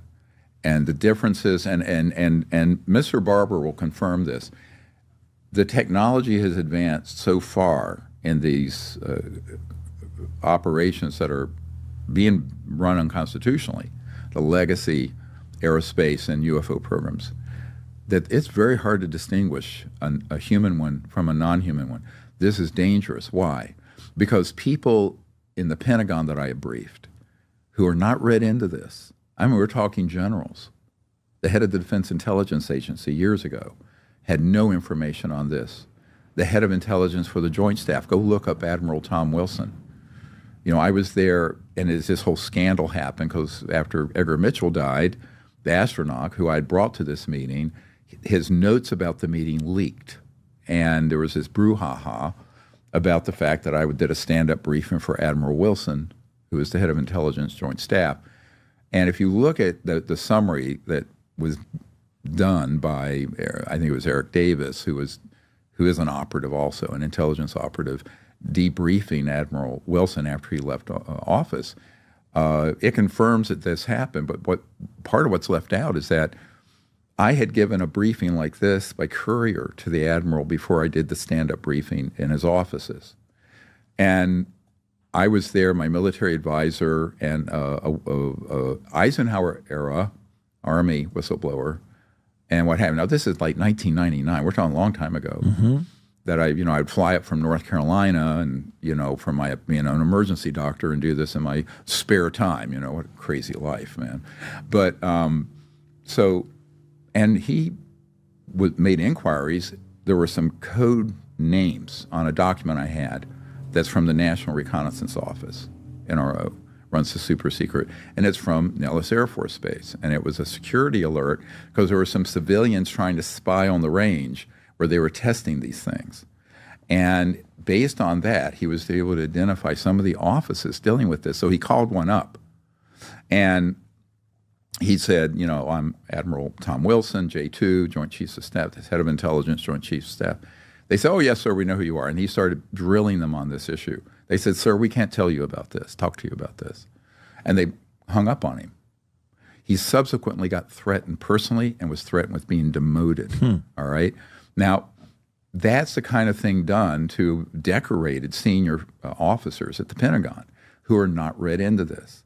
But imagine how dangerous it is that there are people responsible for the security of the United States, from the president and Congress on down, who either have no information or false information. And what's about to come out is going to be 1 part fact, probably 9 parts fiction. Because the guy who invented the rocket for Adolf Hitler on his deathbed said, Carol Rosin, who was his assistant at the time, is one of our whistleblowers, said that this is the reason this is going to be kept secret is that at the right time they're going to disclose it, but they're going to try to present an alien threat from outer space to unite the world in sort of this totalitarian power grab, right? Where the whole world, like the movie Independence Day, comes together to fight the horrible aliens. But the only way you can do that is to have a propaganda machine that's been running for decades. That's why I tell people, you Google this subject, I say 90% of what, and people who are skeptical, like your friend here, I go, good for you, you should be skeptical. And here's why. Because I'd say... It's very frustrating, but... Yeah, but 90% of everything out here on this subject doesn't add up. It doesn't add up at all. I mean, and that in and of itself diminishes the credibility of the subject. Now, the other problem is when you tell the actual truth about the subject, you discredit yourself. I was warned by a CIA guy in 1991. He said, if you tell the whole story here, the truth, it will discredit you because it's more bizarre than the fiction they're selling to the public. And that is true. And I've never, had time with you to unpack all of that. But it's a insane amount of disinformation. But remember, if you have technologies like that, Pat, and you have the malicious intent to deceive the public or officials, you can do all kinds of skullduggery, and they have. Now, most people just take it at face value. Even these whistleblowers, they are tactical operators, right? I call them a tactical operator, helicopter, crash retrieval, whatever. They don't know what's going on the strategic level from at the top of that food chain, whether it be corporate or covert government programs. And the long game has always been to blend enough information with disinformation that the disinformation is believable, but then gaslight people that there's some threat out there. I'm going, oh yeah, I'll tell you who the threat is. It's humans. Humans are a threat not only to ourselves, we've become a threat out in space. So I have a totally opposite view of it, which most people are shocked by. So when you see this underwater UFO that this fellow's talking about. Oh, they're they're not unusual. Right. And he's here, Rob, if you want to play this, because CBS wrote about this. So CBS is not going to write something about this. Maybe, go ahead and play the clip, Rob. It does seem a lot of these UAP sightings are over water. Do you think there's anything to that and the basing concepts that you were laying out? I do. When I've talked to people, or their sonar people, and the way they hide it from us, Matt, they say it's because our sonar, I believe, I haven't been briefed on this, I'm just from what I'm putting together, but we have some secret sonar. But what's so crazy about it, like we're hiding it from the Chinese. Well, heck, Matt, the Chinese sold us the components for it. They know it's in our sonar probably better than we do. But when they tell me something's moving at hundreds of miles an hour underwater, and our capabilities are, I don't think we have anything that'll do 40 miles an hour. And these things, this one was large as a football field underwater. And this was a documented case. And I have an admiral telling me this stuff. And it just, to me, I think so that's where you think the bases are, is underwater then, because of those reports? I do. I just think traveling light years, I think it happens. I think it's possible. The vastness of God's great universe. I mean, light years, the light from those stars that we see at night left there before the time of Christ. I mean, the vastness of God's great universe is unreal. Yeah. And I'm not worried about them harming me. I mean, if they, with that capabilities, they would have barbecued us a long time ago, brothers. Okay, let me comment a few things here. Please. And I'm going to be as polite as I can be here. A little knowledge is a very dangerous thing. Those accounts are 100% correct. However, I also know that not only have there been non-human craft with that capability, we have man-made ones with that capability. Now, here's an example. You have about a 300-foot diameter. This is 300 feet across, man-made. When it left, if you read the account, and this Marine, went to the Senate Intelligence Committee. May I read that? Went to the Senate Intelligence Committee and to Aero at the Pentagon, the office set up to research this. All of his evidence was sanitized and distorted by Dr. Kirkpatrick, which is a big problem. Fraud was being committed there. But when this left, this 300-foot diameter, it left like a spark off a grinding wheel. It went up. It sounded just a little bit like a transformer over the horizon in a couple seconds. We're not talking hundreds. We're talking hundreds of thousands of miles per hour. No sonic boom. Why? Because they create an electromagnetic field bubble in space-time that they move through. Now, that's human. So what people are going to have to get their heads around is that a B-2, and you know what Admiral Wilson said at the end of that briefing? I said, we really need your, now this is 1997, 27 years ago, and 28 almost in April. And I said, sir, we need your help to get these programs under control because they are an existential threat to our nation and to life on Earth. Not the ETs, but these covert, deep state criminal enterprises. And he said, well, doctor, here's what I've learned. They have technologies that can do circles around the best thing I know I have, and that's a B-2 stealth. I said, yes, sir, they do. He says, then it's point set match. It's over. So he backed off of it. This is Admiral Wilson.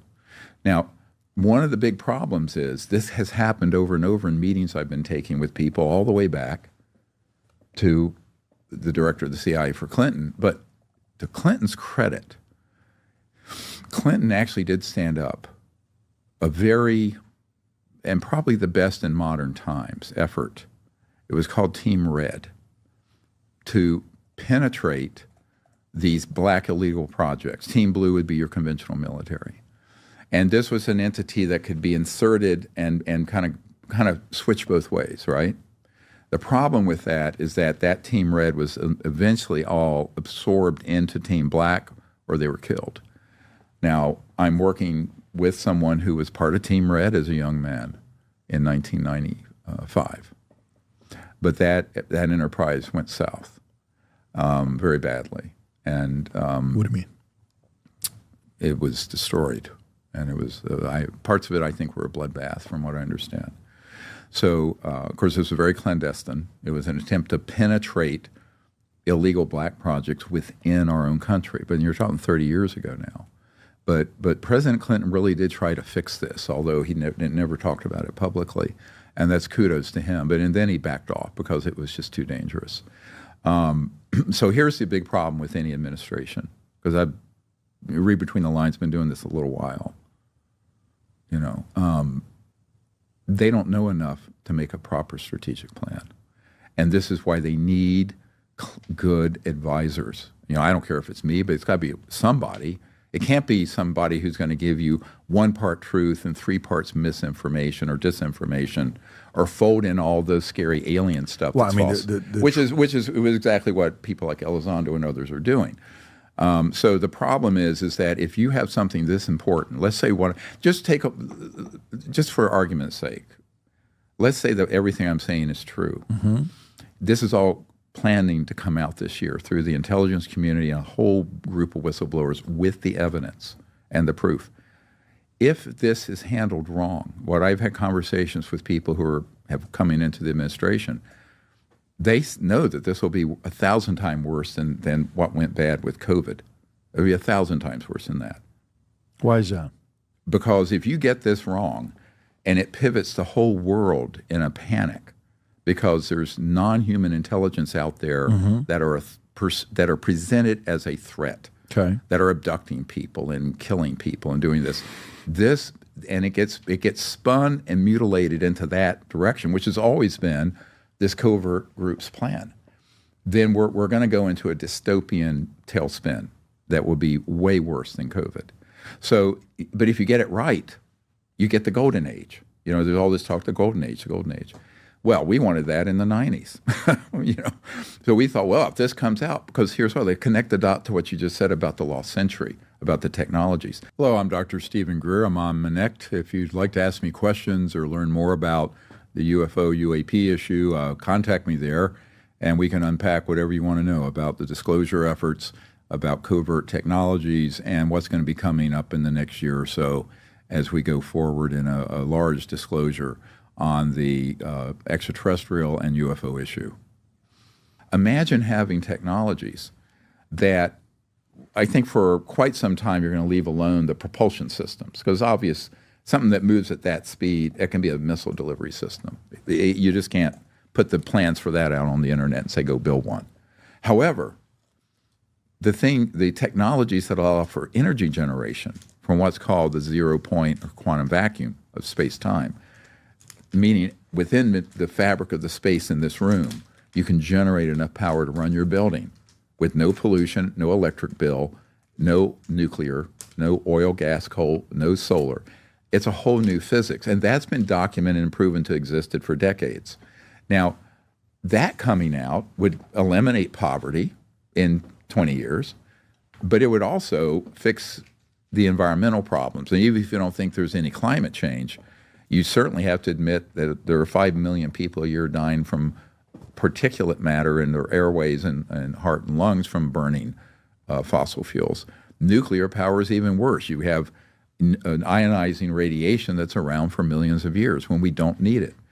And since when can humans handle toxic material like that for millions of years? We can barely handle it for 50.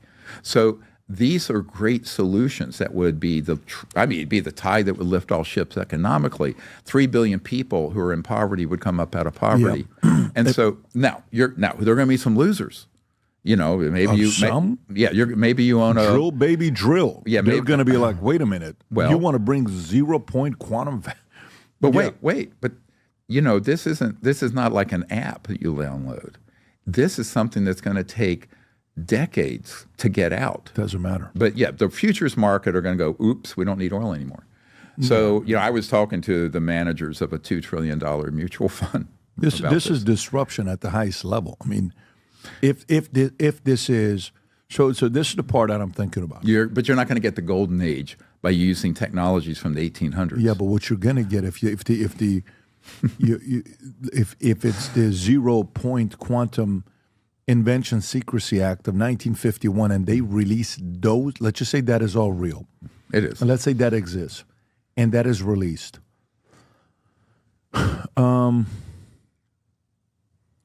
Millions of jobs are lost in oil. Okay. Yeah, but tens of millions are created in new industry. I'm not. All I'm thinking about is knowing how Trump moves. Oh, I understand. For Trump to want to do what he does, and he's only got 4 years. Right. This actually, because to do what you want to do, you'll need 20, 30 years. Yeah, but it has to start sometime. It's not going to be under his. And then the other part is if that 2-star general 30 years ago couldn't get you for $2 billion, Trump's administration is not going to be able to afford you. For no, I'm not, because that was a corrupt enterprise. I work with anyone who's honest because I'm a very honest person. Yeah. But the problem is most people have a price where they can be blackmailed or bribed or threatened, and then they flip. And I've seen this happen amongst colleagues in the UAP research world too many times. But I actually think Mr. Trump and others around him are more forward-thinking than that, because it's not a mutually exclusive thing. On the one hand, to supply the energy needs of the planet, we do need more energy. On the other hand, standing up heavy industries to replace the current infrastructure is a very long-term issue. So you can create a strategy, if you're smart, where the one sort of is a glide down slowly, and then the other one goes up. Because no one is going to be like wiggling their nose and instantly every car. I mean, just take how many cars. You have 1.5 billion cars on the road. We create 100 million motor vehicles a year. It would take 15 years to retool, and that's if you turned it on a dime. 15 years is not a long time, though. Well, it's a long time in the history of a world going sideways geopolitically and environmentally. What I'm saying is you have no idea how bad I personally felt. Like if I'm a president today, yes, and everybody wants to go see what's going on, John F. Kennedy, RFK, MLK, aliens, all this stuff. I'm going straight to the Invention Secrecy Act and 1951. I want to know what they have there. The 6,000 patents or whatever. It's a little over 6,000 that they have in there, right? Correct. I'm going straight there. Then I'm asking myself, with a handful of advisors that are in there saying, if we release this 0-point energy or what is it called, Rob? Some of the other ones that are out there in the Invention Secrecy Act, that's one of them. If we release these, how big of a disruption will it be to the world? Not just what we're doing in the States. Well, this one's going to kill off this many jobs. This one's going to kill off that many jobs. Got it. And then you have to almost sit there and ask yourself, if you release it, it's chaos on top of chaos. It's like software. When you release a great idea or software and it's out there and others can get access to it, it's done. You can never take it back. Right.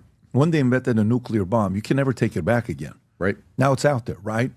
If they go this direction, I mean, this is bigger than preventing Big Pharma from advertising on TV.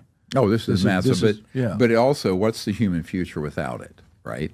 I mean, I have 12 grandkids. It's like, what kind of dystopian situation are we with 8 billion people trying to live on this planet and destroying our own nest because people can't think past 6 months from now.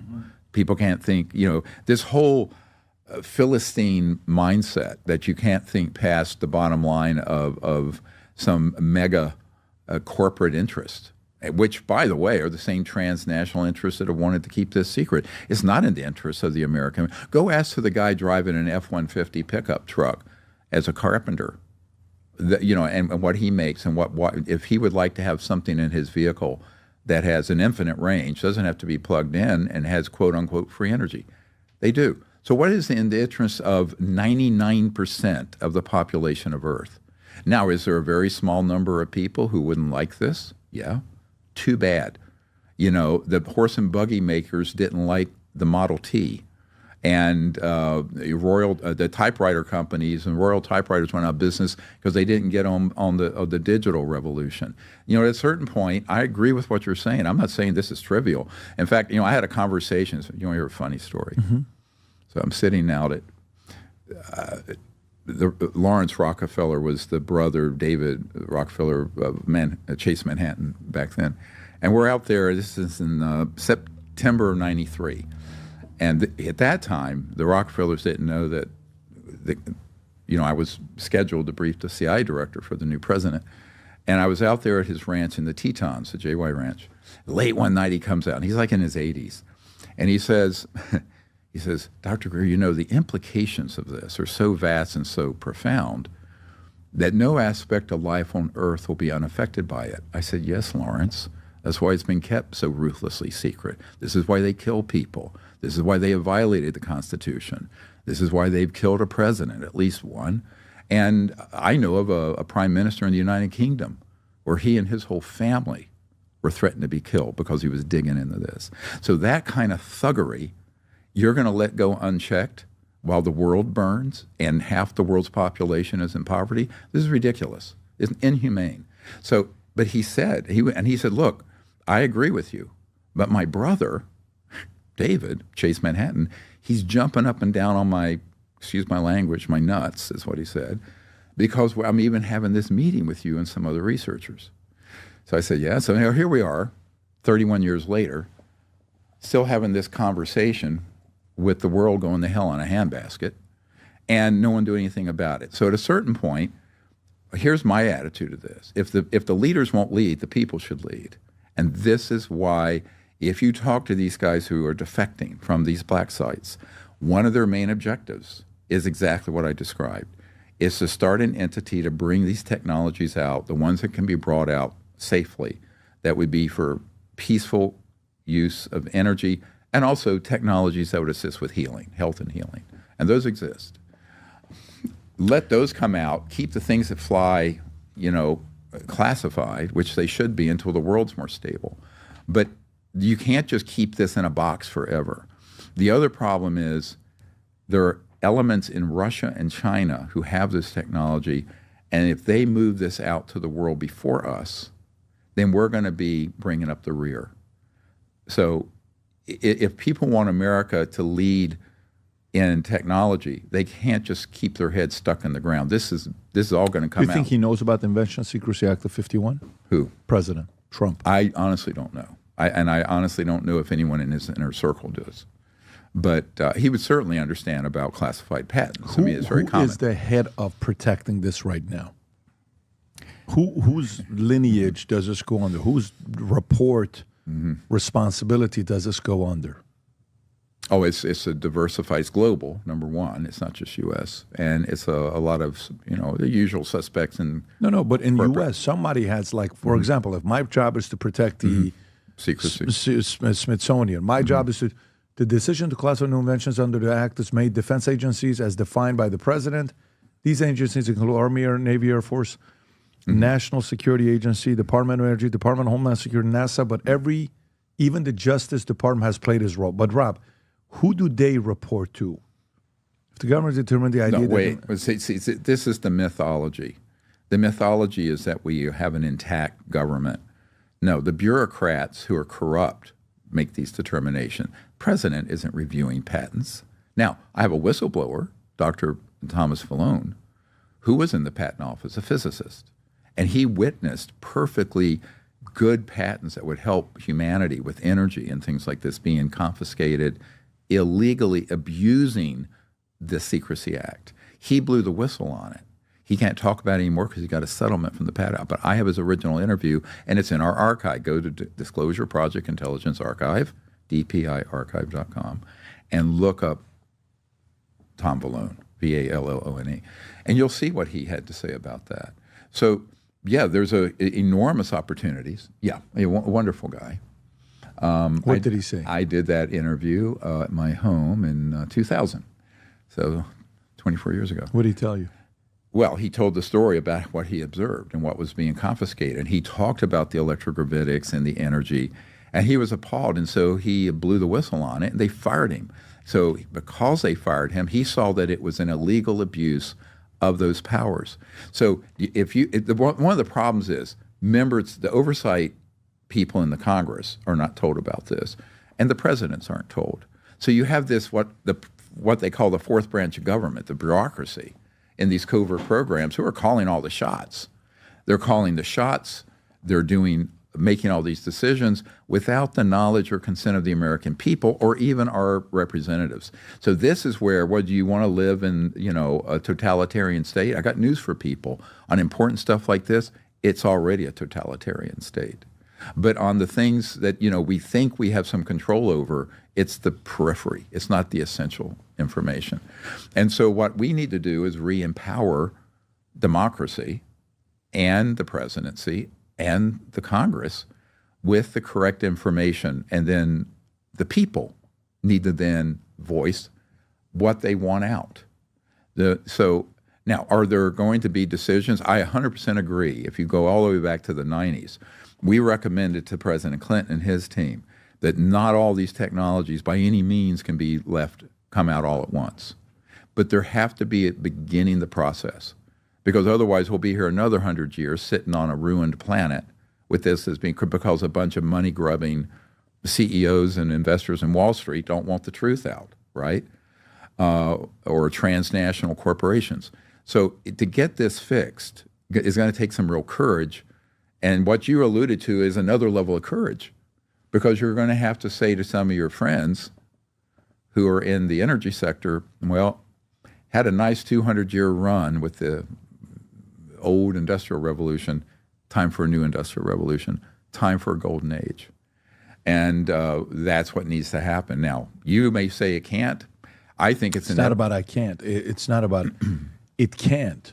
Trump is very good at keeping everybody uncertain, but semi-promises where if you do this, so like getting multiple plates that are spinning, right, that are about to fall off, and he still keeps them. Oh yeah, and then spins them a little bit more, and they're about to fall off, and he spins them again. This would be 20 plates fall on the same day. That's what would happen with something like this, and that's not his style. Because okay, so let's actually process this. What would the legacy? What you're assuming that the presidency is omnipotent, and that there aren't other powers out there. It's a false assumption. And what I'm saying is that if our leaders don't get on the right side of this, this decision will be taken away from them.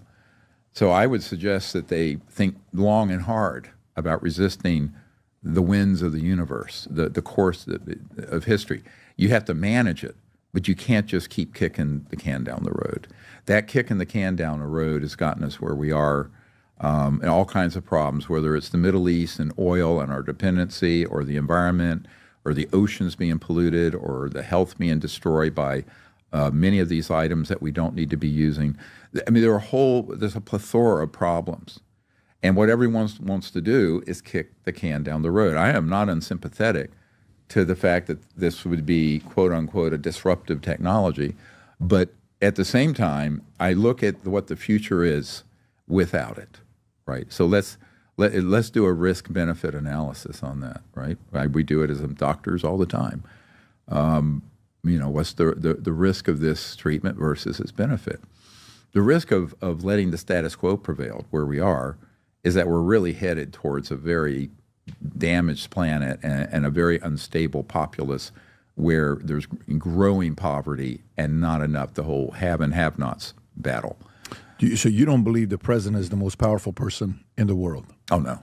Okay, so when I asked him Well, I mean, he's the most powerful acknowledged one, but the people in this organization have more power. So here's what I asked him. I want to get your reaction from this. Rob, if you want to play the clip, did you catch when it was? It's 1 hour, 10 minutes, and did you find it, Rob? Yes, give me 1 second. I think it's 1:10:08. Yep. Watch this clip There here. you go. Who were the people I that are get like, it. oh, I got you. You have, I never thought you had power. Who actually has The power? most powerful person by far, the president. Power over everybody. Power. The power is enormous. Most people don't believe that. It is. But there is a sort of a deep state. And a lot of that's people that have been there. And then there's some bad guys. There's some bad people. Then there's a radical left, which I think are more dangerous in many ways than the other countries. I really do. You know, guys like Shifty Adam Schiff and other people. They're bad people. They're sort of sick people. Not stupid people either, by the way. Smart Of course, people. sure. But they're vicious. But they're very bad for our But is country. Adam Schiff powerful? Can you imagine? Well, he made up the Russia hoax. He and Hillary. What I'm saying is, who is their boss? Who calls them and say, you better or else? I think it's an amorphous group. It's a group. It's not one person. It's an amorphous group of lunatics. And when they come together, they're pretty bad. But let me just say this. The president has the absolute, if the president, now Biden doesn't know he's alive, so I don't think I really believe they used him as a vessel. You can pause it right there. You agree with them? Yes, in terms of an acknowledged position, the presidency is the most powerful. So the president is the office of the president, but you only have the power you use, right? So let's talk about that. If the biggest secret in human history and the most corrupt enterprise in the United States history, which is what we're talking about with these legacy operations dealing with UAVs and UFOs, is unchecked, and they have the ability to move the chess pieces around, to ignite wars, to ignite terrorist attacks, to create all kinds of problems, you have the power to checkmate those folks. But if you don't use it, then you don't have it. Use it or lose it. So the president, the government of the United States, and here's something I would like to bring up. We have in here, I've given you prima facie proof of criminal activity related to this subject. Where is the FBI? Where is the Department of Justice? Where is Congress, and where is the White House? Nowhere. So one of the problems is, let's take, for example, something that's going to upset you. If it doesn't, it should. If let's say that you're in one of these remote areas in the desert and you're using these assets to kind of target non-human craft, and then you have an electromagnetic pulse weapon to knock it and bring it down. Right. They put up what's called a TFR, which is it's just a temporary flight restriction area over the operating zone, because they're not up all the time. Some places are permanent flight restriction, others are temporary.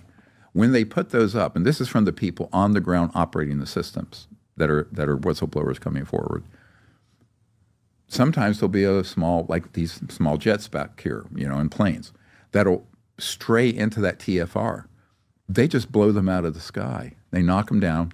They kill all the passengers. They then incinerate them to dust, powder, and that's it. Even worse, these whistleblowers have said that sometimes that electromagnetic pulse beam goes outside the TFR, and they take out people who are trying to obey that restriction. Now, this has happened more than a few times. In fact, one of the gentlemen who's coming forward has ferried what they call the biologicals, meaning the dead bodies of these victims. Now, that's happening in U.S. airspace. Anyone listening from the FBI and DOJ, would you like to enforce the law for once? No. Instead, they're going to chase political, whatever. I'm telling you right now, there are so many horrific crimes being committed. Murder, abductions posing as aliens. It's all illegal. Knocking aircraft out of the sky. And by the way, the use of an electromagnetic pulse weapon is forbidden by the International Nuclear Non-Proliferation Treaty, right? So the whole thing is a criminal enterprise. Never mind that the money going into these operations is flat out embezzlement that goes to an approved congressional and presidentially overseen program. And those funds go in, and 70% of them go out the back door into an illegal operation, building this. So here's a Raytheon. This is a Raytheon triangular shaped object. This whistleblower, it was in California in 2000, was abducted by it, and 100% of the people who see this thing would swear it was alien. It had a component of AI, almost biological in nature, and it was a Raytheon device. Now, this whistleblower was grievously injured by this, as it was his wife. Innocent people. He was an Army guy at, I believe is it Fort Lewis? Yeah. Or no, I'm sorry, Fort Irwin in California, on a routine range. And these Raytheon guys took him out to show him something just to see what his response would be. And it was one of these craft. But he was told not to take night scope binoculars. He did. So, and he was able to see the whole structure of it. But then he was able to see there was a whole flotilla of them that were all holographically being projected out. So it looked like a whole bunch of ships when it was one. And then, because he saw what he shouldn't have, they subsequently abducted him and basically tortured him. Now, I've spoken to a number of people that have had this happen. So in what universe is this okay for the criminal investigative division of the Pentagon or the FBI to not pursue these cases? You have direct evidence. You have direct whistleblower testimony. We convict people of murder every day for less than this, Pat. And yet they get away with impunity. So, yeah, the power of the presidency is amazing. But if you're not going to use it for something like this, then what are you going to use it for, right? So I think at a certain point, this is where my frustration with this, having been in the trenches doing this as a trying to make some sense out of this for 35 years. I started my project in 1990 when I was 34. I'm 69 now. So you get into this question of, well, will it be another 80 years before this comes out in any effective way? We're going to sit on our hands? Well, if not now, when? And if not this president, who? And if not the Congress, who else? I mean, you're going to let Russia or China take the lead on this? They won't. No. Neither one of them will. Nobody will do this. Well, the only we better. Here's a punchline. I hate to interrupt you. I have 3 separate people don't know each other that are in comm centers, communication centers, where somehow they have intercepted traffic communications, non-human intelligence craft, where because at the rate at which we have reverse engineered ET technology and now have turned it into weapon systems against them, there's a red line that we're going to cross. And in other words, if we don't fix this problem, there are forces out in space way more powerful than anything, and certainly more powerful than the president. And am I saying this as a warning? I am. Because I know for a fact that we have crossed that red line, and we are using technologies that are extraordinary against these people. And at what point? Now, they're not hostile, but they're also not going to let humans, who are a bunch of psychopaths and sociopaths who run these programs, and they are, just run amok out in space and be a threat to assets that are not human. So we have this very egocentric view of humans, like we're just the be-all and end-all, like Mr. Burchett was saying, Congressman Burchett. It's a big universe.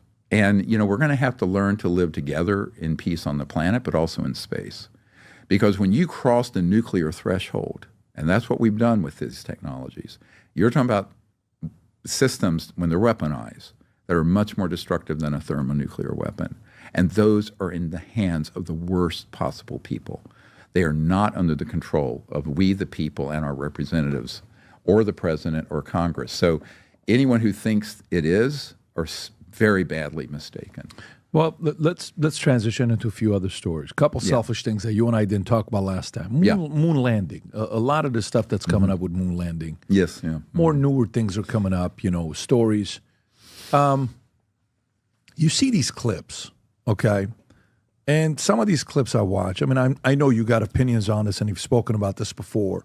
Rob, if you can show this one that I just sent to you right now from 1969. These are claiming these are deleted scenes from 1969 moon landing. Whether this is true or not, I don't know. Whether this is Photoshop or not, I don't know. But I've seen these pictures and these clips all over the place. This is one of them showing, if you can play the clip, Rob, go for it. Watch this. I'm going to step off the left now. So lower the audio a little bit, Rob. It's very loud. This is first take. One giant leap.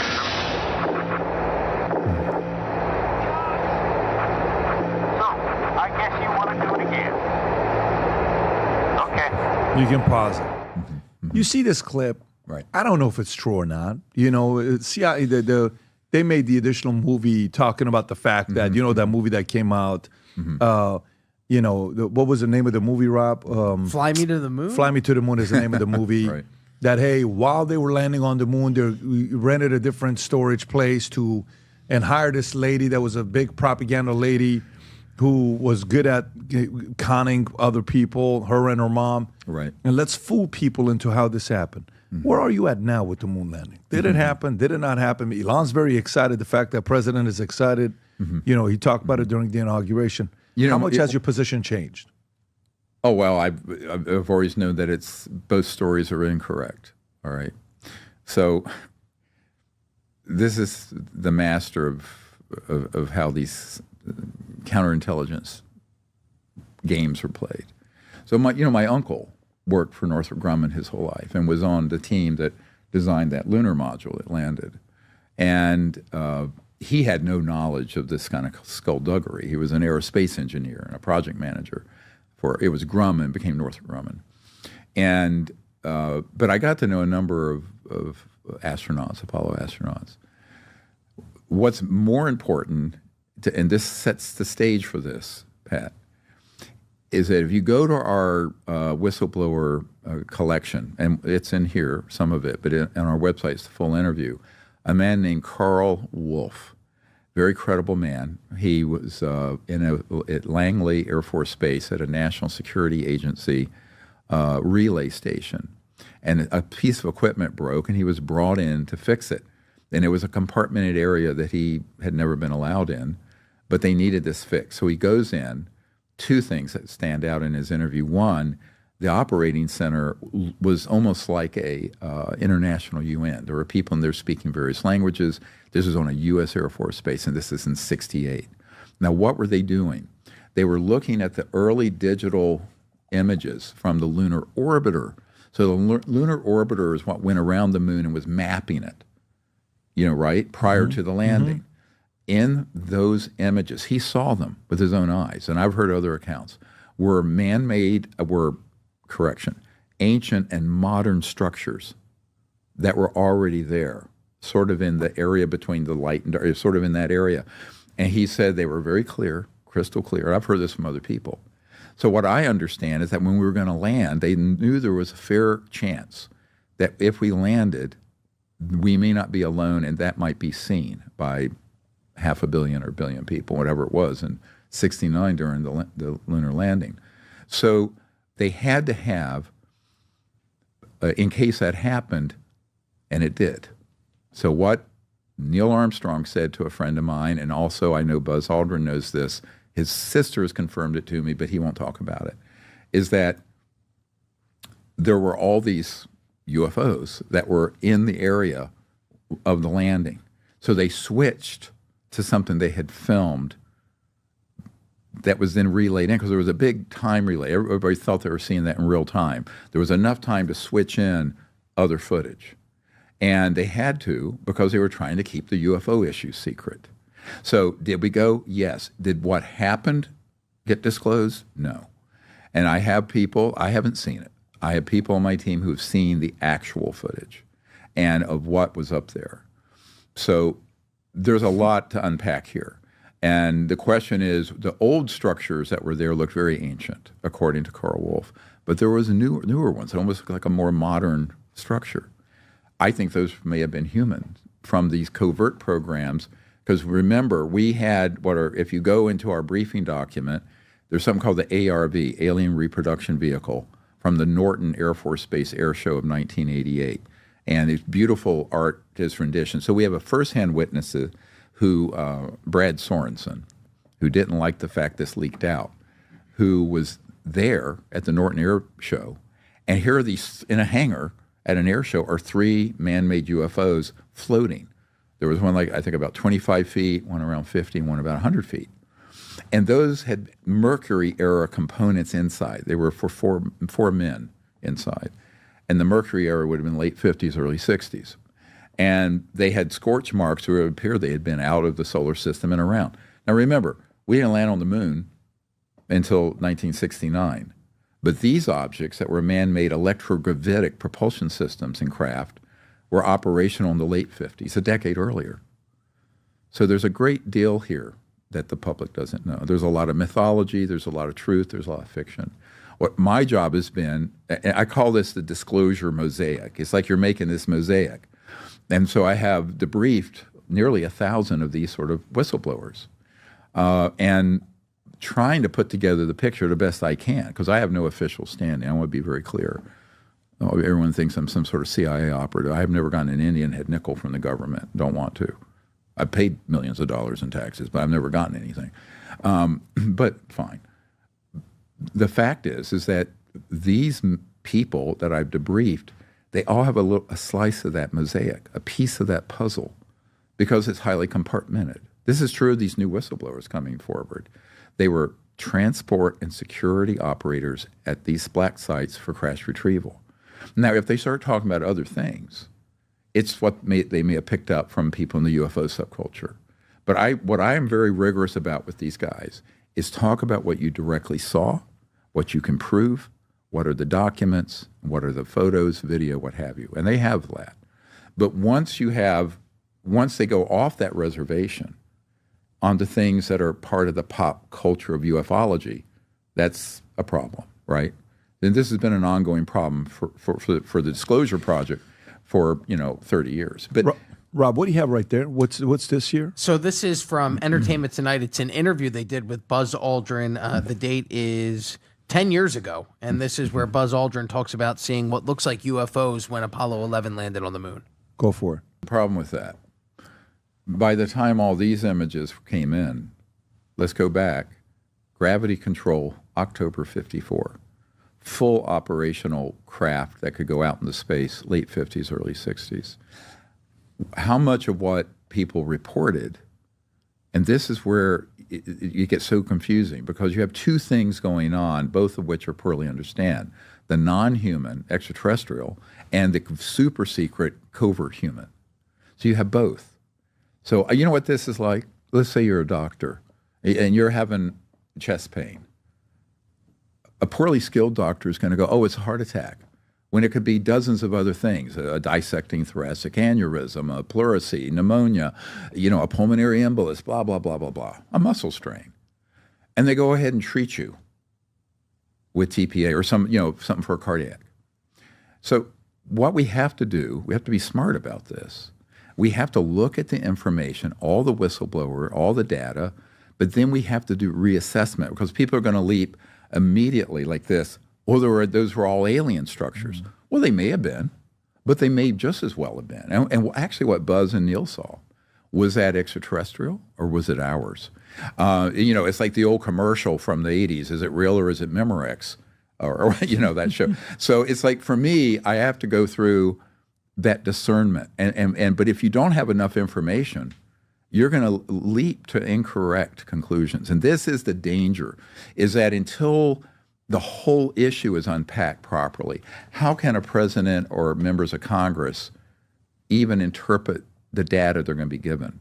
Because it has to be the whole truth and nothing but the truth, not, frankly, some partial curated part of the truth that is designed to spin them in some direction, right?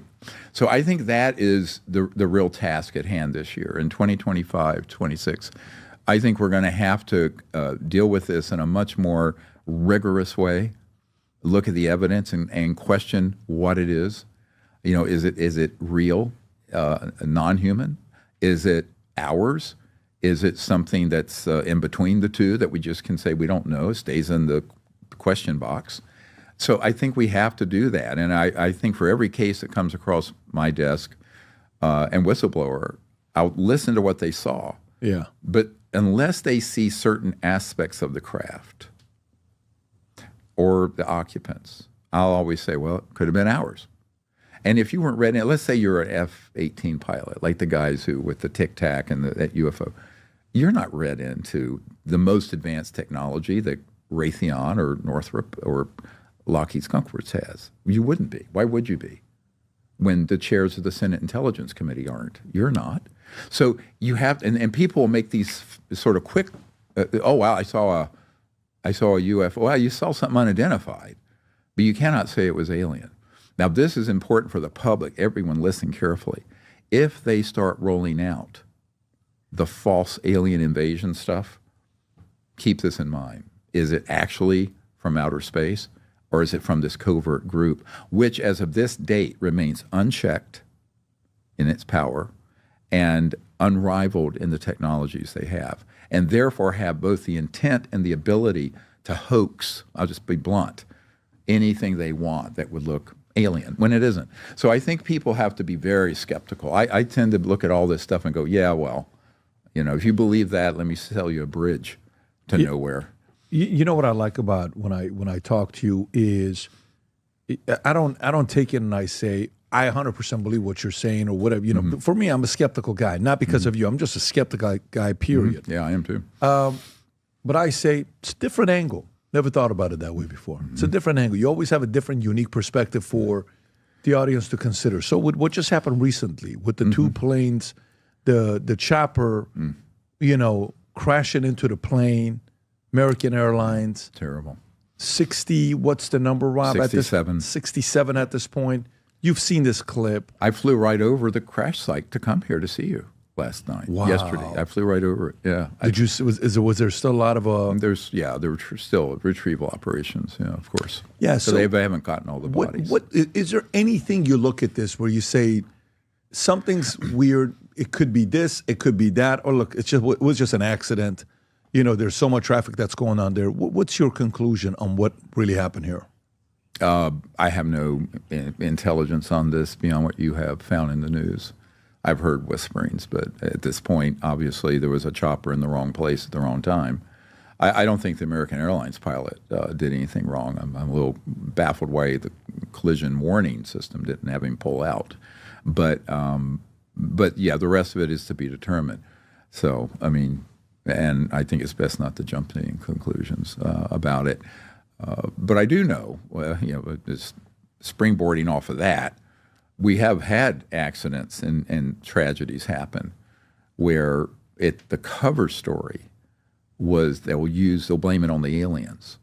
You know, it's like a baby with a dirty diaper. You know, you blame every smell on the baby. You know, even if it's from you, right?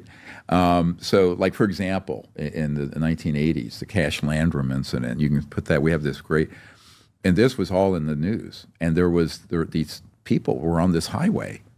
And it was a boy, 5-year-old boy, and his mother and his aunt in a car outside Houston. And this object descends, and it's got all this flaming stuff coming out of it. Here it is, and it's here is a very good full description of this incident. Reported in the mainstream media. They were radiated with a huge amount of radiation and got very sick. And they tried to sue the government. Government says, we have no knowledge of this because the mainstream government didn't. This is the secret government. This is the parallel government. This is the uber deep state government. So this device, here's the story. We have an Air Force Office of Special Investigation whistleblower who is the principal investigator of this incident. He was based out of Kirkland, AFOSI. This device came out of Area 51. it was an extraterrestrial vehicle that we had retrieved that we couldn't figure out how to get the energy system running, so we foolishly put in a portable nuclear device. It malfunctioned there outside Houston, north of Houston, and spewed all this radioactive waste, and this is proven. It then continued westward, trying to go back, and it went, we believe, into Fort Hood. Now, that is a major ecological disaster because that ionizing radiation will be around there for hundreds of thousands or millions of years.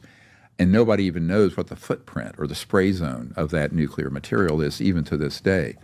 But the UFO research community said, see, the aliens came and did this and injured all these people. So this is where they talk about UAP injuries. Well, it turns out UAP is a vague term, or UFO, unidentified flying object. Well, was it ET or was it one of ours? But it's very convenient for the intelligence community to let the public think it was alien and drop that safe on the heads of the ETs when it was a mishap of their own making. It was a foolish, and by the way, this has happened multiple times. The whistleblower just came forward, was transporting a crate, and he didn't know what was in it. But his whole team got radiated and got deathly ill. And he assumed it was NHI. And I texted him on an encrypted system. I said, with all due respect here, that was one of our nuclear devices that we occasionally put on satellites or on experimental aircraft that went bad. And this is a fact. You can fact check this. So, in fact, Colonel Heckert, who is one of our witnesses who was at the National Press Club, he was a decorated Air Force guy. He was called in on a mutual assist he was based out of Alaska for a while. And there was a satellite that fell out of the sky that had a nuclear power plant on it that went into a lake in an area up there in that part of Canada. I think it was Yukon. And he has his whole account. He was operational on that retrieval. And of course, it's very deadly. Now you could say, well, see, the aliens came and radiated the Earth. No, it was a human mishap. But what a great cover story, right? So that's the other part of this, the whole counterintelligence part of this. Where something can be used as a foil or a deception to cover up something that's, something that went sideways of human nature. So those are the sort of things. So you're saying there could be a possibility of this crash that's a cover-up for something else? Oh, no, I'm just springboarding this. That's a different story that you're talking about. I'm just talking about. You have nothing about that one. No, about this recent event. Right. Except that, I know nothing about that. I don't want to. Well, let me ask you this other question. With the OpenAI whistleblower, are you following that story or not really? No, I have not. Okay, how about DeepSeek and ChatGPT? Are you following that story or no? I just know of the AI systems. I've had some AI people approach me. And in fact, at it was at RFK Jr.'s presidential ball. A guy came up to me, who was an AI executive, and threatened me and said I should stand down if I knew what was good for me, et cetera. It was kind of a spooky dude. I didn't get his name. I'm bad with names. But I said, look, we're going to have to deal with that. I gave him my card. I'm not, people threaten me all the time. But he was an AI guy. And there's some skullduggery going on there. But that's not my expertise at all. Got it. Last one here, unless if you have any other thing you want to talk about. The Trump's uncle, you hear about what he had access to. What do you know about it? How deep is that story? I honestly don't know. I know he's brilliant, MIT. I think he had 2 PhDs perhaps. Very, very smart man. Given the work he did, he may have been read into some of this. But again, it's so compartmented. I mean, one of the frustrations I've had is, I'll meet with a scientist in a SCIF, a secure compartment information facility, and they're working on very deeply in one narrow area. And they don't know anything about what's here or here. The left and the right hand don't even know they exist. And so if he had any involvement with this, it would have been within a very narrow scope of work because that's the nature of compartmented operations.